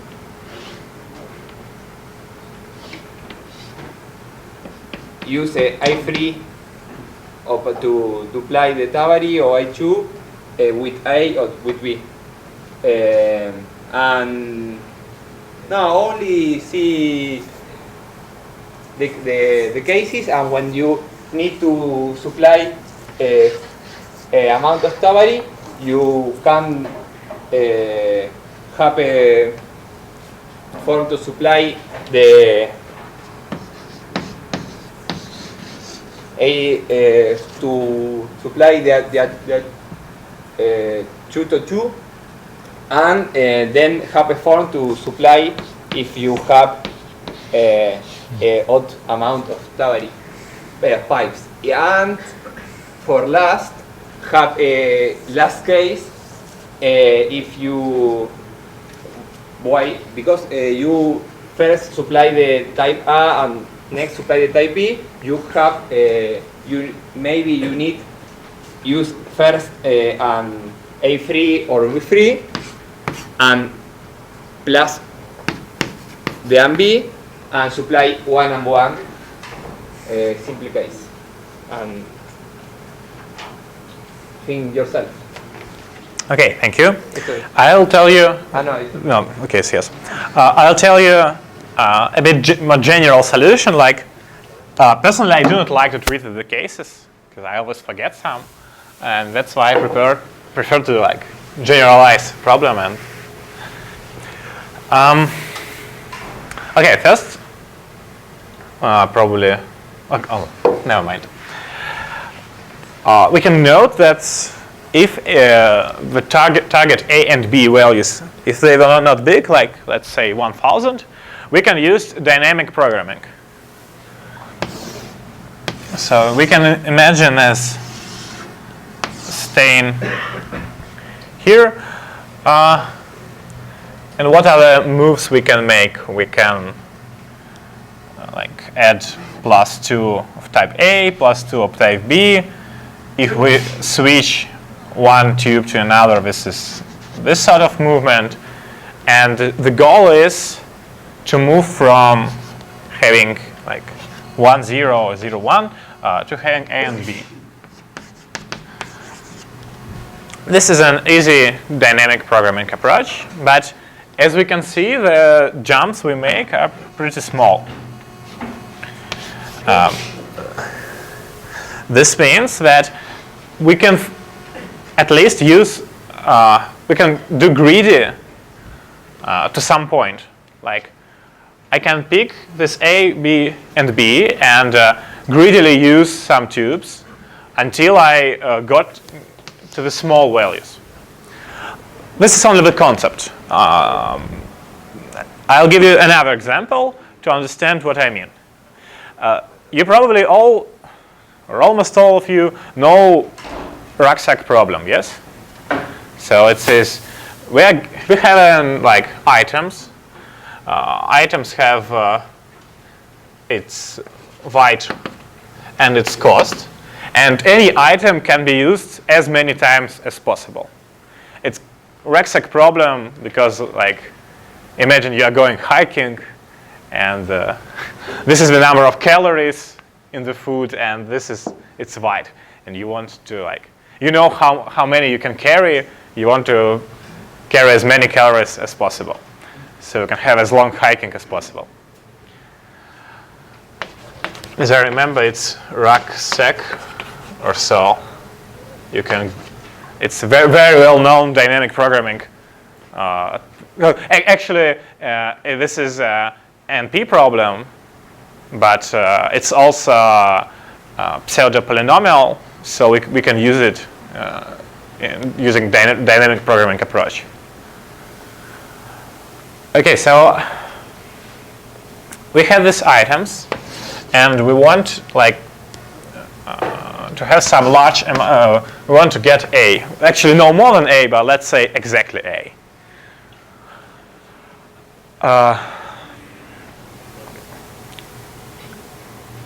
So usually the dynamic programming approach works in time A multiplied by the number of items. And that's a pseudo-polynomial work time. But imagine now that all the weights are small. Like, all the weights are smaller than some number C. And this, okay, C is already used. Let's say some number B. And this B is much smaller than A. We can actually prove that, and this will be pretty easy, that during some point we can use greedy strategy. Like, pick the one that has the best relation, like, of cost to weight or so on. Actually, this can be formulated as follows. There will be an optimal answer such that, let me first denote as, like, some D, the number of times I use this object in the optimal answer. So there will be such an answer that no more than one object is used more than B times. So that also gives a greedy strategy. Like, let's say first that no object is used more than B times, do the dynamic programming. If no more than object, if no object is used more than B time, then how long will it take to calculate the dynamic? If we use no object more than B times, that means, of course, for any given, oh yeah, I forget to mention probably, of course these are all integers. If they are not integers, then that doesn't work. So as all weights are no more than B, that means I need to use no more than B different items. Because if two items, they have the same weight, of course I'll use only the most expensive one. Or the least expensive one, depending on how the problem is formulated, but in these terms, the most expensive one. This should be pretty obvious. Yeah? No questions. Okay. Yeah. And that means I have no more than B distinct objects. And each of them is used no more than B times, and I can estimate the weight of B. So I do not need to calculate values greater than B to 3 in the dynamic. And the dynamic actually will work in n plus B power 4, B to 4. Because there will be also n ways to go from each state. Actually, this is upper bound, and it can be improved. As I know, it can be improved up to B to 2, but don't rely on it. rely on only what you understand. I can prove beta free. That's pretty easy. That's pretty easy to show that no more than one item should be used for that number of time. Because imagine there are two items that are used more than b times. So let's say v1 and v2.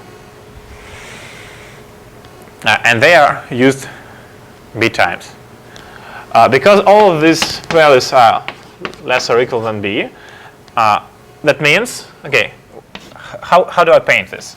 These are jumps of size w1, and there are jumps of size w2. Well, something is wrong with the length of the jumps, but never mind. The idea is that if I use them at least b times, it's guaranteed that there will be a point where these jumps meet.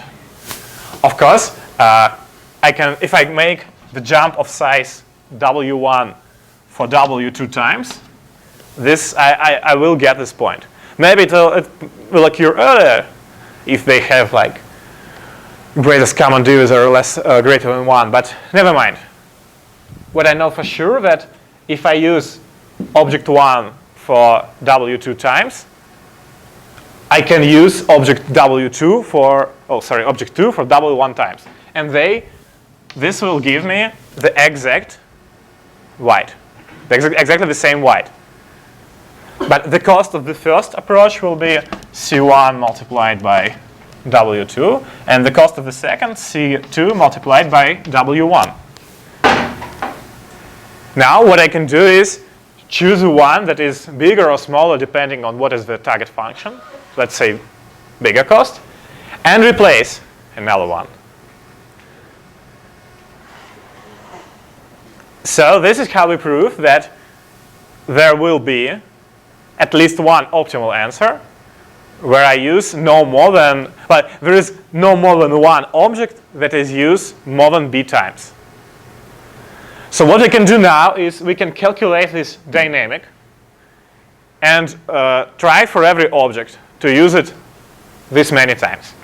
But actually, you can see that it's the object that will be used more than b times is the one that has the best ratio of cost to weight.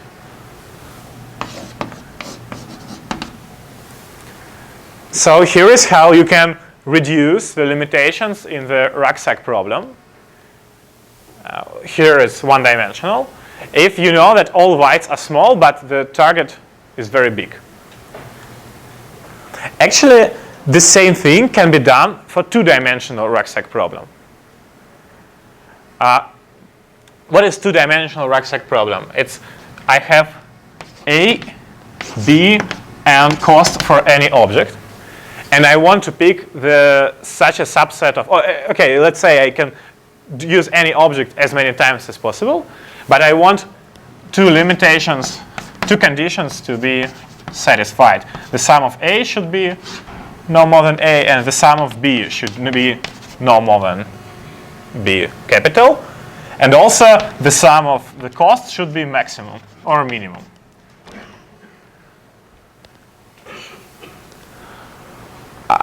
You can take all the ideas from here. The idea of that I need only to calculate some small values and then I can behave greedily, and apply them here. The only difference is that as this is two-dimensional problem, same is true for the number of objects that may be used more than this value b times. So in two-dimensional rucksack problems, there may be two objects that are used more than b times, and so on. Well, also here I can use bigger powers, but assuming the fact that in the original problem we are talking about now, all these jumps have length no more than 2, so that's okay. You can think of it as like there is a linear programming problem of this rucksack. So what if instead of taking any item. I can take it all or take it not at all. What if I can take some rational number of times? That would result that the solution will be just take the one with the best ratio and take it as many as needed. And what will be this for 2 dimensions? How does this problem sound? You are given a bunch of vectors and a point you need to get. So how can I get to this point using these vectors? Well, this here you can prove that you can use no more than 2 vectors, and so on. And when this value a becomes much bigger than the value of b, then you can think like, yes, this is integer, but this is close to the rational case. So at least for some point, I can behave greedily. So this is how I would approach this flow management problem. So yeah, the idea is take some square, like let's say 1000 x 1000, just because I do not want to estimate how big I really need. I think 10 will be enough, but why not? Calculate the dynamic programming here, and then just pick 2 vectors, apply them greedily, and see the answer here. So like, that's how I would recommend you. That's the approach I would recommend. But dealing with cases will be, I think, probably it will be faster. It depends on how good you treat with cases. I don't know if you have a long code or not. Actually, have anyone yesterday tried to use a clarification tab to ask me something? Because yesterday I wasn't able to enter administrator mode, but today it's okay. It should be okay. And if you have some questions regarding the statement, you can use submit a clar tab in the judging system. Well, you can also walk to me, but I would prefer you to ask questions using this interface.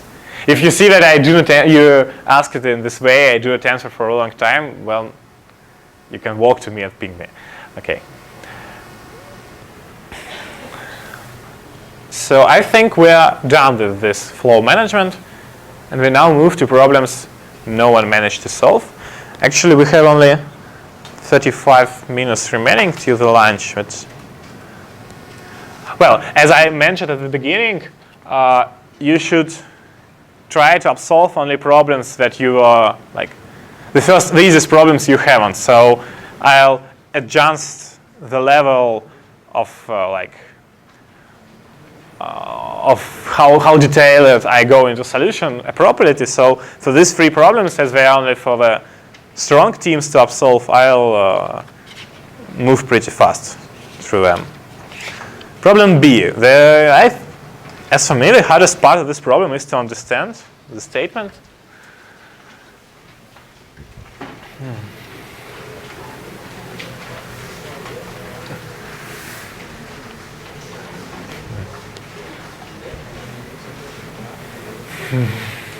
So what the statement says to you is that there was some cyclic string A,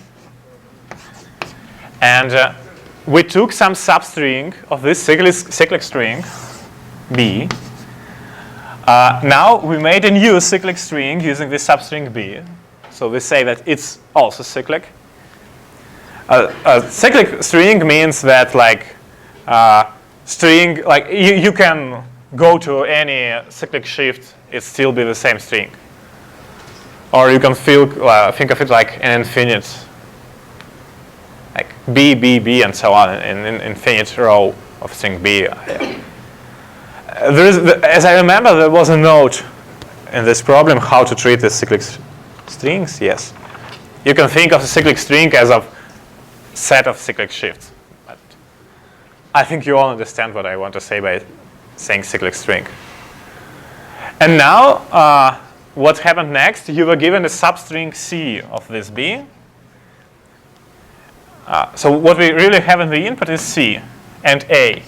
and we were asked how long could B actually, what could be the maximum length of B at the beginning, as I remember the statement. So who have read the problem? Do you agree? Yeah, this is what we were required to do. Repeat the last sentence. So initially there was a cyclic string A, some substring of B was taken. We now take a look at the cyclic string B and pick some substring C of it. So we are given A and C, and we are asked what was the maximum possible length of B. Okay.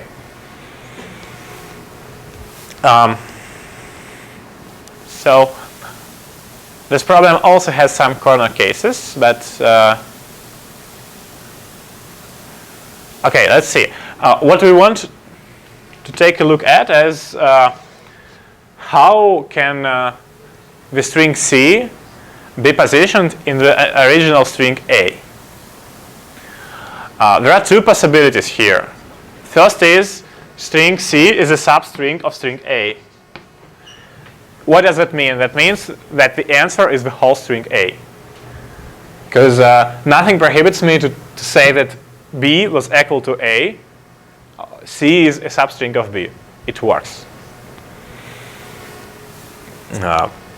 Okay, that was a corner case, and now the general case. In general case, in the string A, I can read only the some parts of the string C. That is,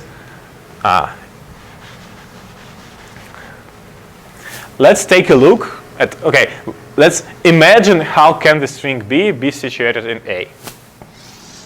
This is B. And now let's try to see how to place C inside this B. As I already said, it can be substring, and then it's a corner case that the answer is the whole string A. In another case, it's some suffix of string B. It coincides with the prefix of string C. And its prefix coincides with some suffix of string C. So the string C is can be read as B is cyclic.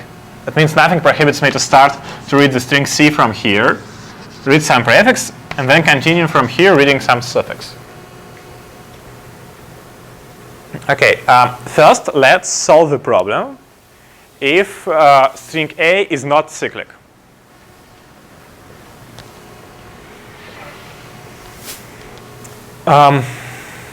If string A is not cyclic, it's normal string, then you see that I want to fix some point and read C starting from it, and also I want to fix some point and read B, or read some suffix of C. So let's calculate the following. Two functions. For every position in string A, I want to calculate what is the longest prefix of string C that I can read starting from this position. Let's call this like longest prefix E.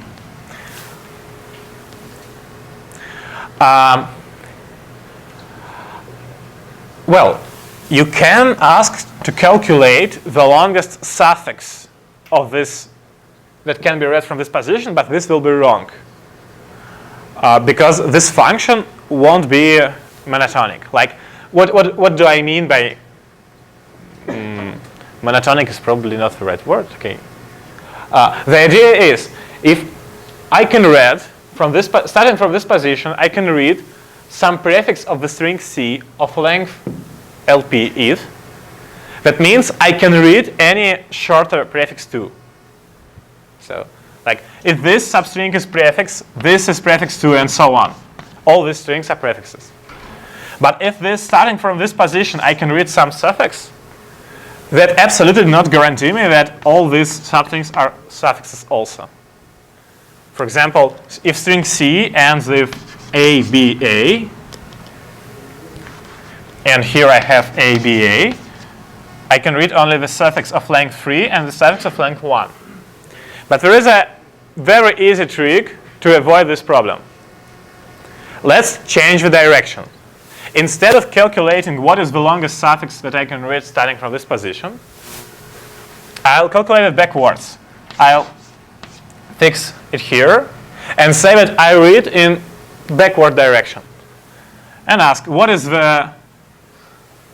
Oh, sorry. Wait. Forget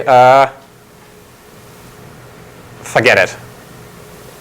I was talking... That's... I was wrong, sorry. I read suffix here, and here I read prefix. Forget everything. As you see, this is a bit complicated with all the cyclics that I get wrong. I read suffix here, and I read prefix here. No, wait. No. Again. Wait. Yes. Probably I was too fast to think that I'm wrong. No. I read prefix here. I read some prefix, and then I read some suffix starting from this position. So yes. Forget that I said you have to forget. And get back here. So we know that we can read some prefixes starting from this position, and moreover, we can read prefixes of all the smaller ones. And for the suffix, I need to reverse the direction. So I fix the end. Instead of fixing the beginning of the suffix fragment, I fix the end, so where the string C will actually end, and calculate how many symbols I can read at this direction. How many symbols from the beginning of the string C. This can be done by thousands of ways. For example, if you use no polynomial hashing, you can do this using polynomial hashing, like doing binary search of the longest prefix you can read. But I would say that the easiest way is to calculate so-known Z function. Do you know Z function? So, well, if you do not know Z function, this probably is too hard for you anyway.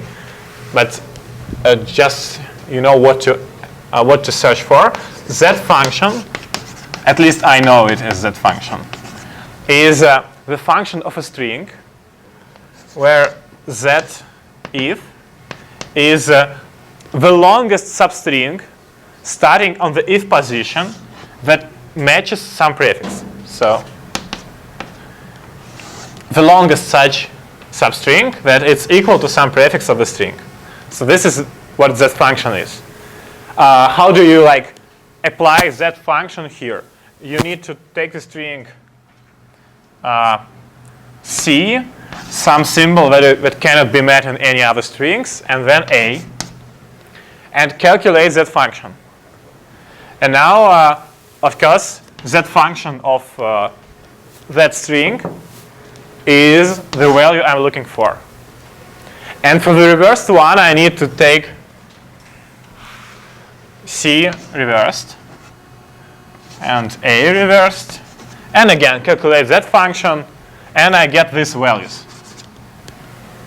Okay, let's call them longest prefix and longest suffix. Okay, why do I actually need L, P, and S? What I want to do now? Remember I told that A is, we are now trying to solve the problem assuming that A is not cyclic. A is a normal string. What we need to do now is we need to pick two positions, I and J, such that from the one hand, they are enough to read all the string. That is Pi plus, I'll use another word, not to erase everything.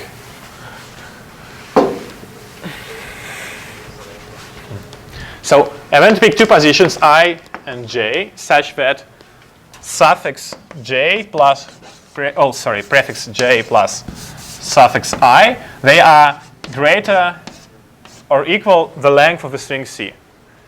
If this condition is satisfied, that means I can read string C. And among all this, which one I want to pick? Among all these such pairs? How do you think? Yes, I want to pick the longest, like such that G minus I is as big as possible.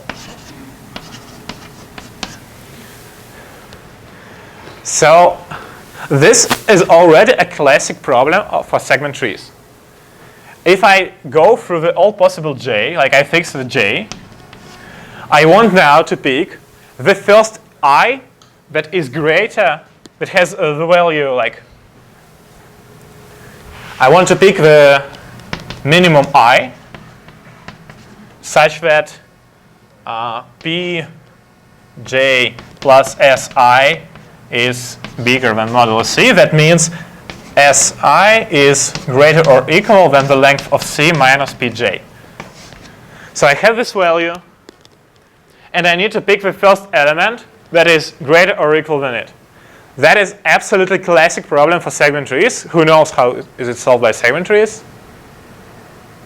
I think you actually know, but you don't realize it. If you store all the values S in segment tree, then how do you in segment tree pick the smallest element that is the first element is greater or equal than the one given? You just traverse from the top of the segment tree to the bottom, and you start the segment tree on maximum, and you decide if there is element that is, if the value here is big enough, then I go left. Otherwise, I go right. So this is one of the most standard things to do with segment trees. But there is an additional difficulty in this problem. That is that string A is still cyclic. And all this is the solution for non-cyclic string A. Who thinks he knows? We need to modify it just a bit. But who thinks he knows how to do this modification? Yes, you need to duplicate A, but that's not enough actually. Why? Because if you just duplicate A, that means you can get the answer that is greater than the length of the A. So I take the string AA, but now it's possible that I get two values that are too far away from each other. Like this length will be just greater than A, and I can't take this as an answer. So really what I need to do is, if I fix the J, I need to do the following. I need to pick the smallest I such that value here is greater than length of C minus Pj, but it's located to the right of some border. So I need, instead of picking just the smallest I need to pick the smallest I that is to the right from this moment, where here this is the length of A. So that's it. Oh, well, sorry. No, this is different. This is minus also this length. So this is not length of A. I also need this to have enough space to read the end of the C. But that's it. And this is also a pretty well-known problem, how to solve using segment tree. But I think we didn't have enough time. I plan to have a lecture about segment trees, and I also, during this lecture, tell you how to solve this problem. So find the first value that is greater than given, but it also lies to the right from the given border. Well, I think you might have questions about all this. But okay, this is the solution. Yes. For the first problem, if you store for each size of the prefix its latest occurrence, and for each size of the suffix its earliest occurrence, can you not use segment tree? You can use like meaning. Well, There are different approaches. Yes, I can avoid using segment tree. Actually, here too, I can avoid usage of segment trees. So, for example, if I need to pick the first element that is greater than given, I can do, because the problem is static, the values do not change, I can just store the ladder of increasing values. Like, you know, if you remember, tomorrow we have greedily picked the increasing sequence, yes? Well, let's do the following. Like, take the first element, the first that is greater, the second that is greater, and so on. So, of course, the value I'm looking for is stored in this ladder. So I can just do binary search. Yes, you are right. You can avoid usage of segment trees. And actually here you can avoid, even if the string is cyclic, you also can avoid usage. But it will be more complicated. Okay, any other questions about this problem? Well, my recommendation will be to the teams that manage to solve 8 or 7 problems, that this is the problem they should definitely solve. Well, actually, the team that solves 8 problems, I think they can solve everything, but it's up to them to decide. Any questions, or I move on? We have only 2 problems remaining.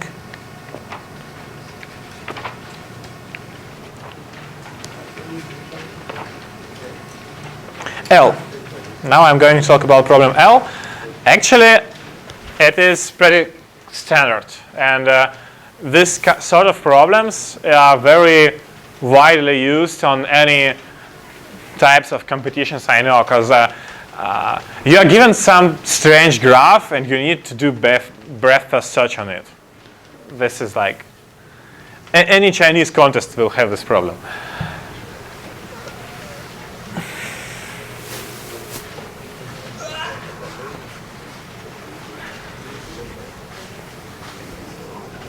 So what is the graph I want you to run breadth first search on? Of course, it's not the original graph, because if you just run breadth first search on the original graph, you cannot be sure that you do not intersect yourself twice. So the train should never intersect itself twice.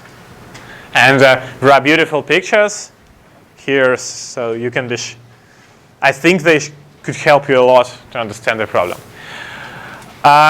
There is some tricks with numbers in this problem, because from the statement it's not clear that the length of the train is short. But if you read it carefully, it says that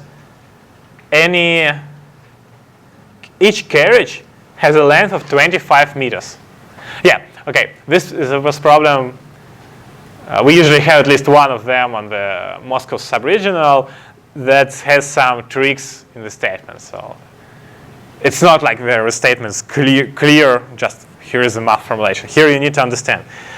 You can see that all type, regardless of the type of all tracks, have a length of 1 kilometer. And the length of each carriage is 25 meters. Meaning that any run from one station to another will contain exactly 40 carriages. But the maximum number of carriages is 500, as you can see in the statement. So if you have 500 carriages, or cars, we have a long discussion, what's the right word, carriage or car, decided to use carriage. But you know that any track contains at least 40 of carriages. That means the total number of tracks used is less than 13. And also, at any moment, you can do decision, binary decision. Turn left, turn right. That actually means that the full position, the position of the carriage can be described, not carriage, the position of the whole train can be fully described by position of the track, by the track, and by binary mask of decisions the train took while moving from this track. So here's the track, here's the train, yes, 40 carriages on each track, and so on, carriages. And at some moments, I had binary decisions, turn left 0 or turn right 1. And that happened after every track. Well, probably sometimes it doesn't happen, but then you just definitely know which track you choose. And so on. How many tracks are there in total? I think 500, yes? Yeah. No more than 500 tracks. And for any track, there are no more than 2 to 13 masks. 2 to 13 is, as I remember, about 8 thousandths. So this is approximately 500 to 8 thousandths. That is 4 millions. Many states, but not so many. Totally worth to run breadth first search in it. The only thing we need to care is, for every state, we need to check if the state is really valid. What does it mean is really valid? That the train is allowed to take such a position. So you need to also check this, like take every state and just put the train on the tracks and see that there is no, like that picture, that the train crosses itself. This also multiply this like by 13, the complexity. Now, then you are over with verifying all the nodes. The only thing, and breadth first search. Here are the nodes. What are the arcs? Of course, the arc is from like the track and mask of its of the turns it made. You can move to the next track in this mask, and also like the mask is a sequence of ones and zeros. So you code it by an integer. You threw away first and add one more number to the end. Or backward, you threw one from here and then one from here. That's just about how you encode masks. So the number of arcs is no more than number of nodes multiplied by 2. But actually, you need to be careful to store this optimally, as for this problem we have especially good test case. For example, there is a special case where you need to run on some arc, sorry, not arc track, where you need to use the same track for about 8 times. So many teams failed on time limit or memory limit because they used some bad ways to store the nodes. Be accurate. Well, personally, I think this problem, for me, this problem L and the previous problem B, they were easier than E or F. So, but maybe hard part here is that this problem requires you to code. So for almost all other problems, the code can fit in 1 or 2 screens. Here it will be a bit bigger. Any questions about the trains and tracks? Or I can move to the last problem. Questions 1, questions 2, solved.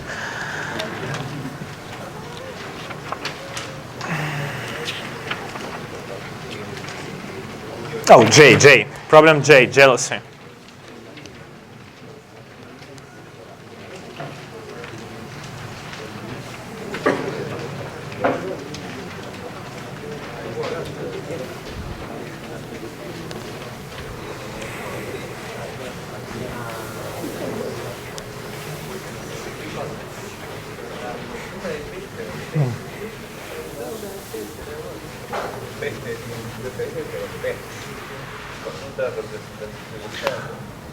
Well, this is a classic minimum cost, maximal flow problem. And actually, I would say 1 and 2 or maybe 1 and 3 world finals, they contain the problems about minimum cost, maximum flow. If they do not, then they just have a problem about maximum flow. Who of you knows any way to find minimum cost, maximum flow? Okay, so I think the way you use it is like you find the shortest path, yes? And saturate the shortest path. That's it? Okay. Okay, if I have the time remaining, I'll talk about ways to find mean cost, but I probably do not. When, well, how do you first understand that the problem is about flows? And especially about the problems where you need to find maximum flow of minimum cost, they are always like, they're easy to determine. They always want you to assign something. Like, there's a sort of assignments problem, like sort by Hungarian algorithm, for example, or so. And here is it too. You need to make some sort of assignments and reduce some strange total cost. Another problem is when you need to understand that the problem is about minimum cut. This is maybe much harder, but the problems of maximum flow, they're easy to determine. Okay, so the only thing that is difficult here, well, despite implementing minimum cost, maximum flow, the different thing about the problem is to realize what should the network look like. So, as we have three parameters here, boys, girls, and days. And usually the assignment problem, it's about two parameters. You need to assign something to something. But here, as you can read in the statement, any of your friends, he was present during on the photo for every day, and this gives you the clue how to solve the problem. Because if we obey this thing and they say that for any day we also have a subset of boys that were present, then well, I probably do not know how to solve this problem. So this gives you a clue. This should be the starting point. We know that every boy is present on every photo. Okay, let's use the boys as the flow. So, like, if you have network, you can, for any one piece of flow, you can find like its path. Let's say that boys will be the corresponding to this path. And the network I want to be will be about girls and days. So here are days. And here are girls.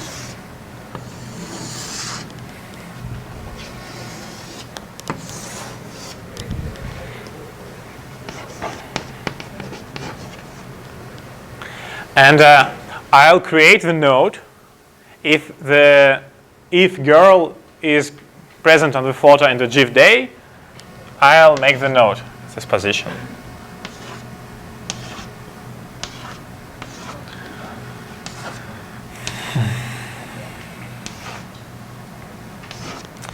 Now, boys are, as I already said, they are the flow. So when should I pay? Then I change, like, what is the function, target function in the statement?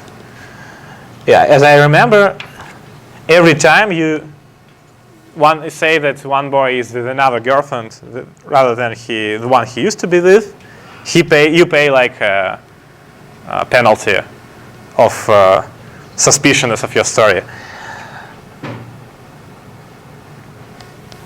So the cost of the flow will be located on the edges.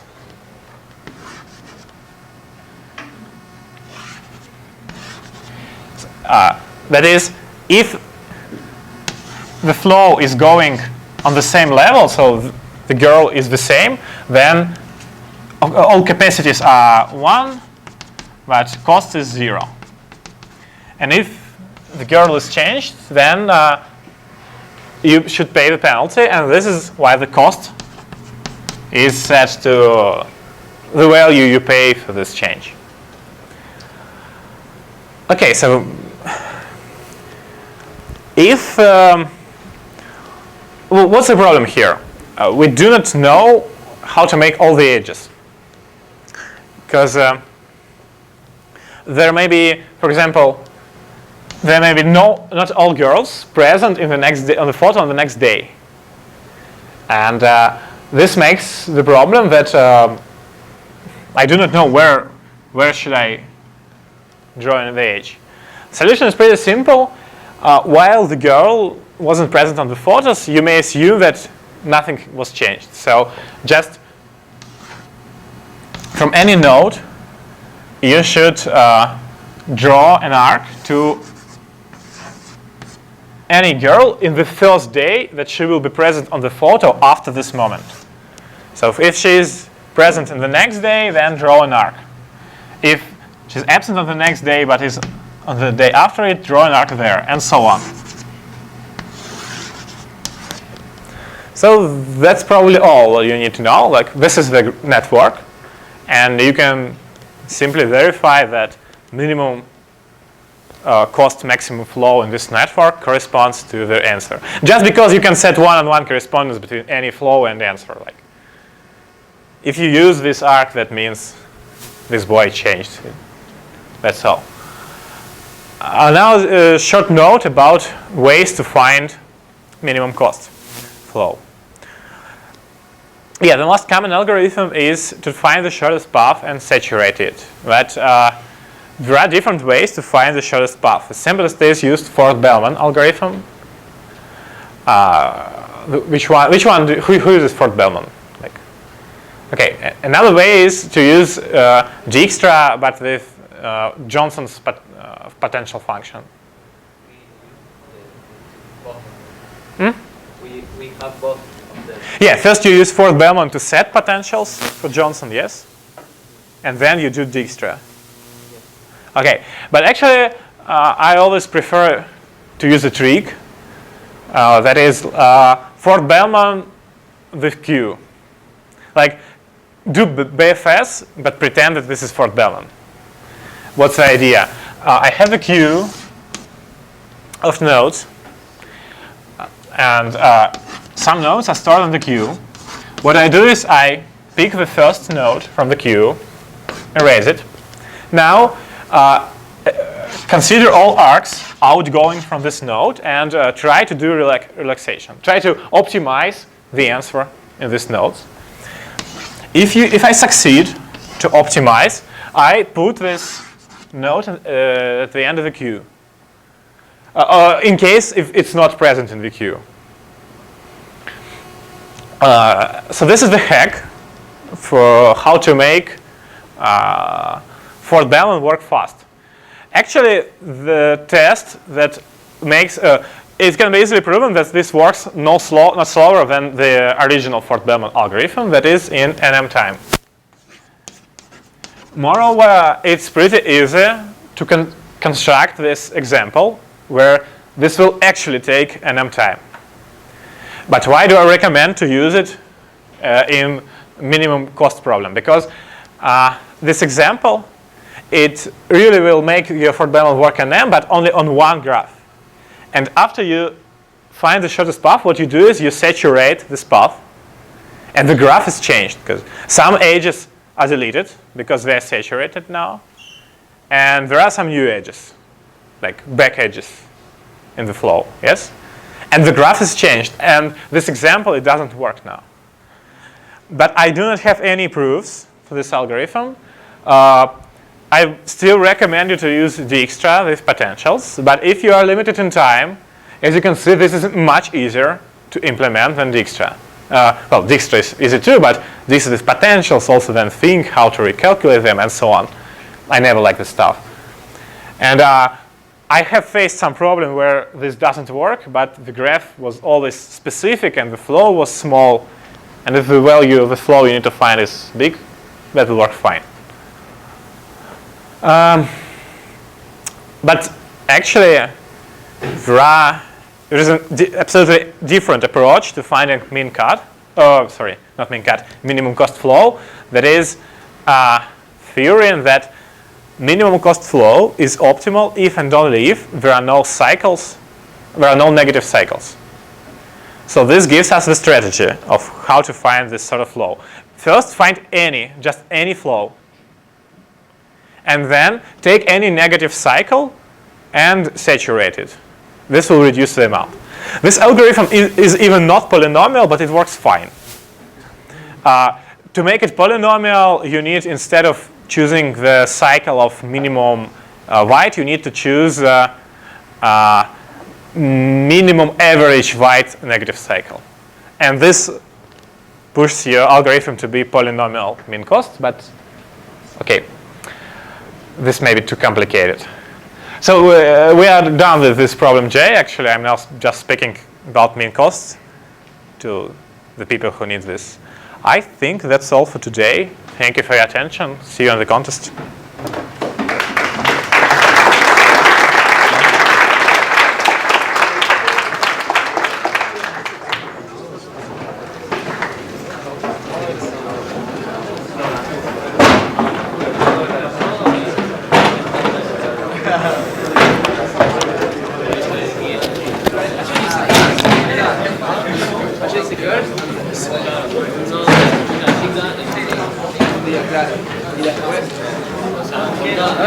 Our team is going to the World Finals, but I'm going for an internship for 2 months, and the other guy in the team is actually one for 2 months.